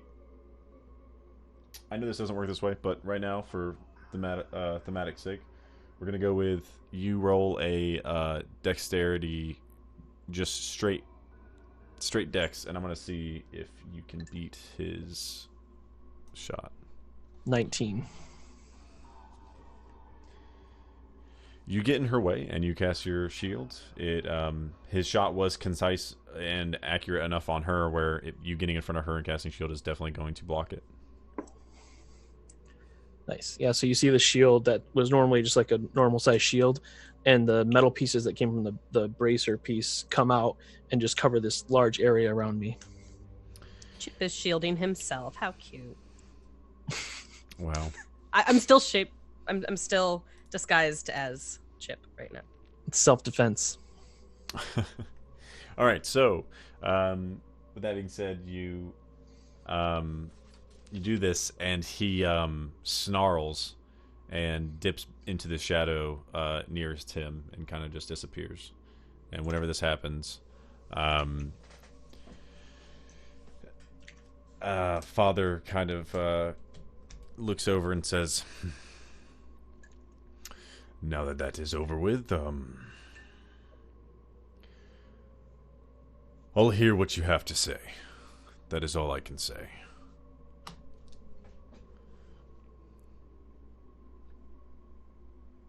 I think we should help them, Father. And what say the group besides you, Chip? I need a drink. Yeah, can I second that? He looks around and he kind of shakes his head and says, I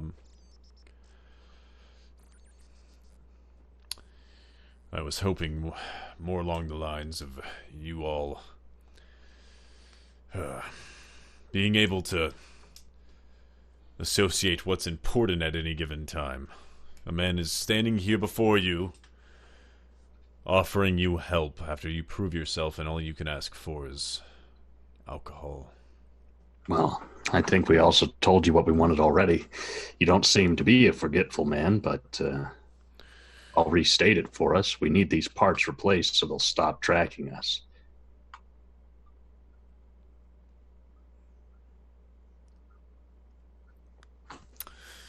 All right. And if you can help with the whole terrorist situation, that would be cool too. You wish of me to take away your title of terrorist. There's no way I could do such a thing. Well, if I'm going to help you, you might as well know my name. He turns around. Would be nice. He says, people know me around the city as, well, maybe not these fools. And he points to Chip and the other guy that's standing there. He says, but everyone else that does know of me knows me as Blueprint.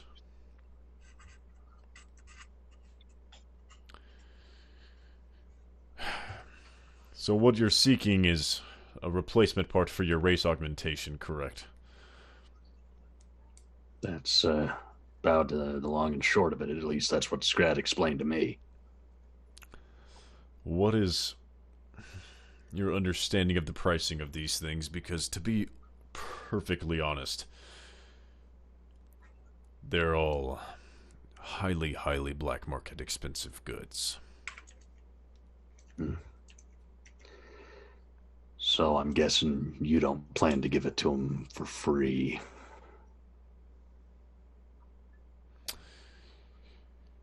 Not by any means. That is Then by all means. Go ahead. Then by all means, tell us what we need to do to earn these parts. I don't like this beating around the bush. You can tell me what you need. Yeah, we're not getting any cash legitimately at this point. Do you, want to become our dads?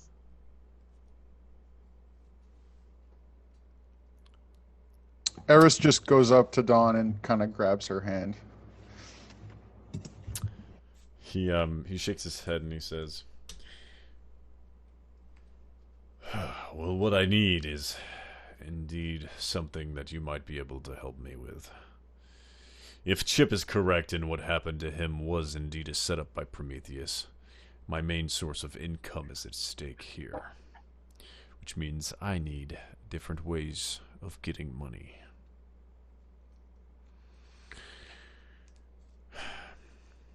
What I ask of you all is that you find these other groups located around the city and secure me a place within their business. Personally, if you can't already tell, I deal more with information and sabotage than any other things. For instance, Superior, things like your mech fight. Who do you think supplied those explosives? Well, if you point the finger at yourself, then we're going to have a lot of bigger problems. If I didn't do it, anyone else would have, and that's the cold hard facts. So You did this to Superior? Well, in that case, you can go fuck yourself. I'll do what you need because I need the parts, but after that, we're done. You don't have to do that. You might not remember, but you're the one traveling with the person who handed it over to Frisbee himself.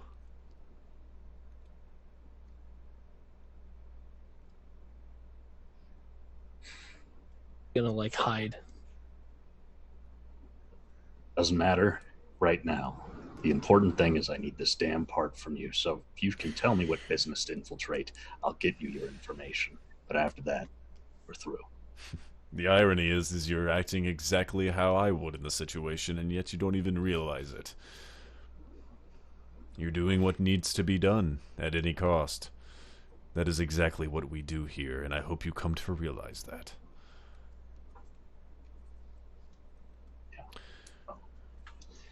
Details, Alright, quick. We can find someplace else. You don't have to work with these people. If you want these parts, you have to find me jobs. Now, you don't have to do the jobs yourself. All I need you to do is secure jobs for me in my stead. My eyes are going to flash pure white, and the armor of Chip is going to dissolve, and I'm going to revert back to my normal Varia form. Mm-hmm. How is your reach in Zenith?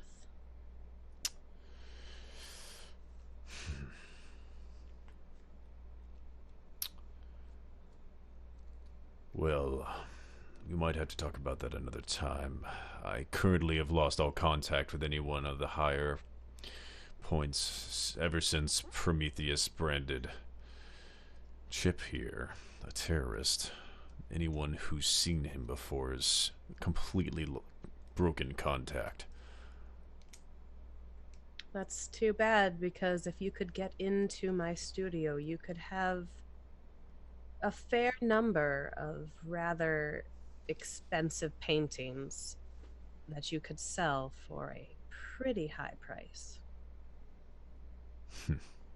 That's that's taking into consideration Prometheus hasn't already bagged those. And I'm not about to You bet said on you that. have information. You could use your information networks to find that out. No, that's not something I need to do. Is it, Pock? He looks over to Chip. I know you're in there, Pock. I'm not an idiot. And Pock comes out and starts talking and says, "Oh, so you did know after all." And he says, just because it's shady practice doesn't mean I don't understand or appreciate it. I wanted to see what you could do yourself." And Pock asks you, Chip, to return her to Scrat. Okay, sure. I take her out and Thank you. thank you.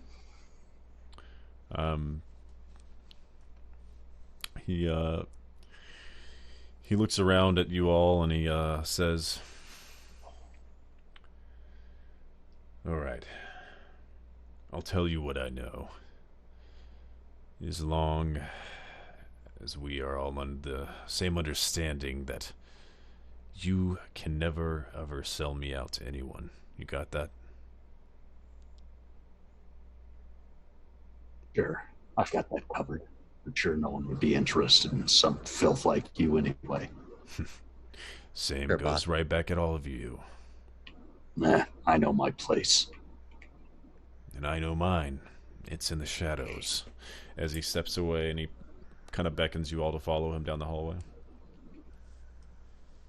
Yeah, I'll follow him down the hallway, but I'm going to try to wait back for most everybody else to go first.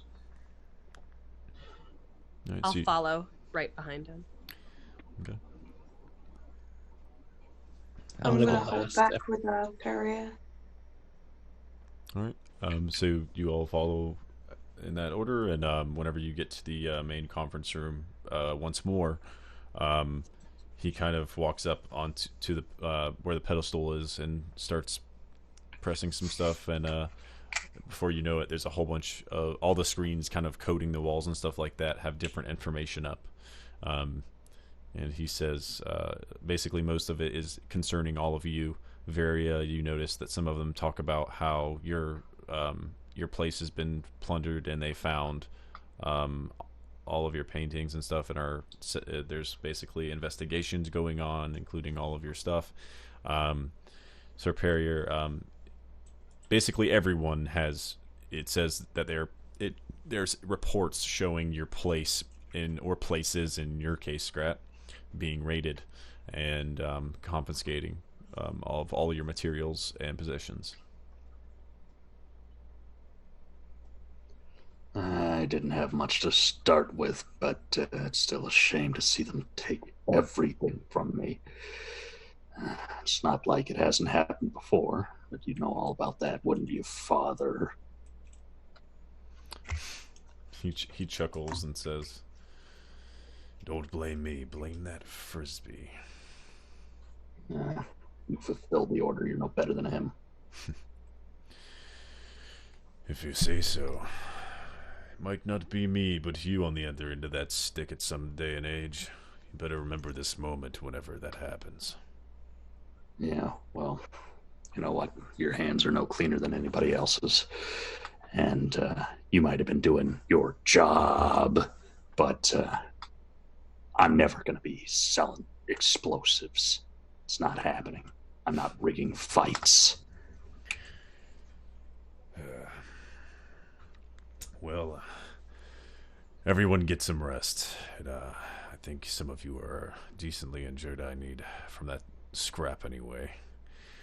Whenever you're all rested up, in the morning I'll tell you everything I know. Everything? Well, that's a start. I trust you all to either fight well enough to win in battle or die trying, so sure, why not? When he leaves, I'm gonna try and gather everyone round, except for Chip. I'm gonna try my best to, maybe if he pops to the loo or something, then go for it. And then he says, as he starts to walk away, he says he's gonna get some sleep, and he says, and Chip, and he turns around. Yes, Father? Come and see me before you go to bed, will you? Okay. And he turns around and walks back into his room that he came from, that you saw him come from, Varia. When he walks out of the room, I think I'm going to go ahead and, grab Chip by the end of his shirt, if possible. It's just, you're lucky that I know he can control you. That's all I can say. But you better not betray me again. I know you didn't know me back then, but God damn it, it can never happen again. The odd thing about this, Chip, is that, to your knowledge, you don't remember doing this. I really don't know what you're talking about. I don't remember what he said. I don't know if it's not true, but that definitely didn't happen for what I can remember. Look, I don't have the answers I want yet, and I'm going to believe you for now. If I hadn't seen you lock up myself, this would be a whole nother situation now. And I'll let go of him and walk away. Sorry, Mr. Perrier. And as you do so, Cypher's going to walk out of the hallway that you guys kind of came from. And actually it's a different doorway, and he's going to walk in and say, I am not going to like it one bit, but I will only say this once. The bedrooms can be located this way, that way. And then he goes on a rant, kind of rambling about where every single room is. Dining room is on the corner, two lefts, and then go straight. Kitchen is on that side. Do not go into there. The sparring rooms you could use as if you like. God knows you need it. Do not use the virtual chaining rooms. That is for our use only. And of course, the thing that you never will ever get to touch is our armory right there. If you try to get into it, I will personally make sure I'm the one who slits your throat. And he turns around and walks back away. Hey, fetch me a drink while you're at it. Take that too.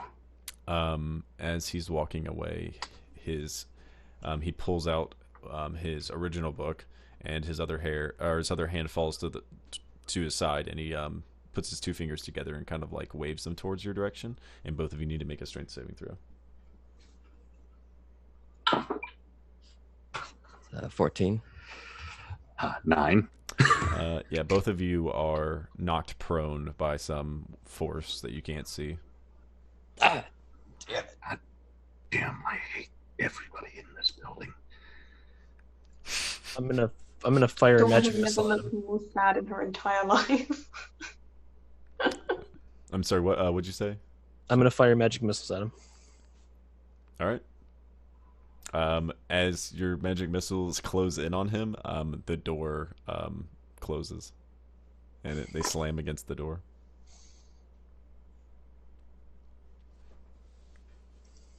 So I'll pull myself up off the ground and just look at all of them and say, well, what the hell do you make of all this? I'm not letting that guy put anything in my body. I don't care what they take out. They're not putting anything in me. If we end up like Chip, we're all just going to be robots working for him. My circumstance is a little bit different. Chip, you might want to go speak with your father before anything kicks off. Yeah, wants to make sure that Papa's happy. You guys have no idea, and I'll leave. I'll go grab everyone if they're in different locations. Try my best. All of you are kind of in this conference room, spread out, kind of wherever you would be standing. Okay. So, I mean, Superior, I really hope you don't mind me talking about your incident. But what happened in the arena that day was very similar, and I can't help but notice that not only did they supply the explosions, Chip delivered them, and I mean, me and Eris, we were there. You met up with a Superior. We never saw Chip, and then all of a sudden he's on the terrorist wall. What if he was doing it again, and we're just here as scapegoats or something to be framed? Yeah, well, I think you just about hit the nail on the head. Somebody wants us gone, and well gone. I bet it's Frisbee, goddamn him. Do any of you know who I'm talking about at all? Who's this? Frisbee? The worst human on the planet? Just about.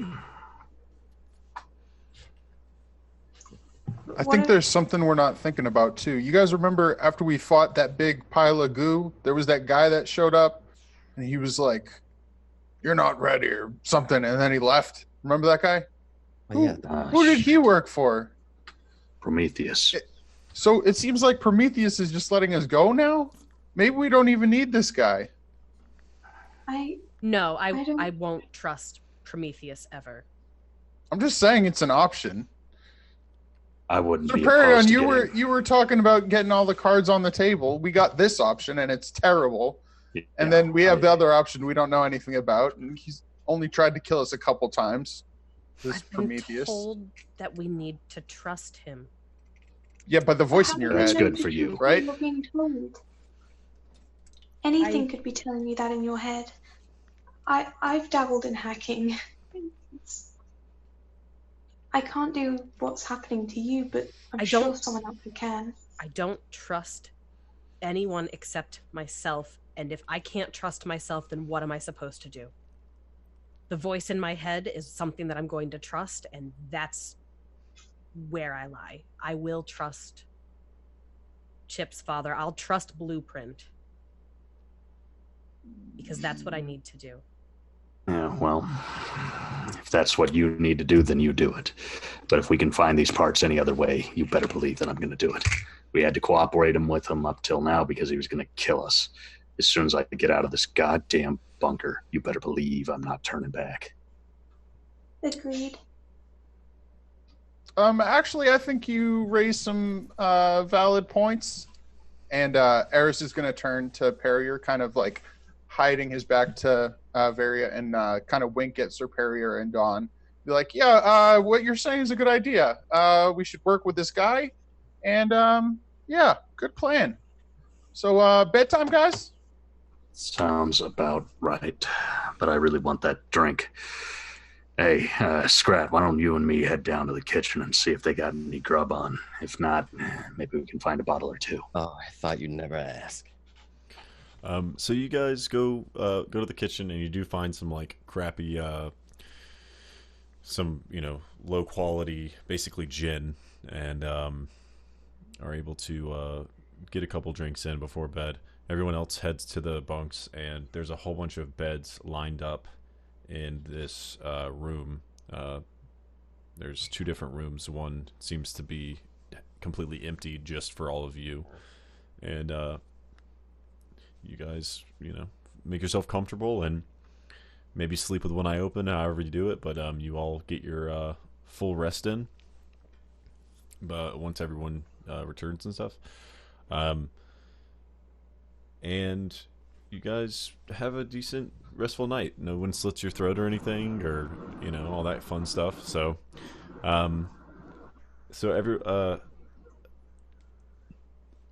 in the morning, you wake up. And of course, you would do this to me. I'm sorry. Just try to play a song and it just completely stopped. Where is it at? Come here.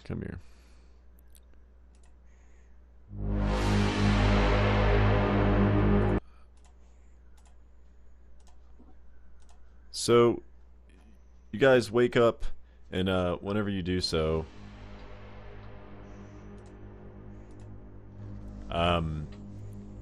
everything seems to be normal. Like I said, no one's hurt you or anything like that. Nothing seems to be disturbed or anything like that. But, as one of you wakes up, you do hear something. As you sit there pondering everything that's happened in the last day and couple of days, everything is kind of spiraled out of control, but before you collect all your thoughts, one thing you do hear for sure is an explosion at the front door. And that's where we're going to end tonight, so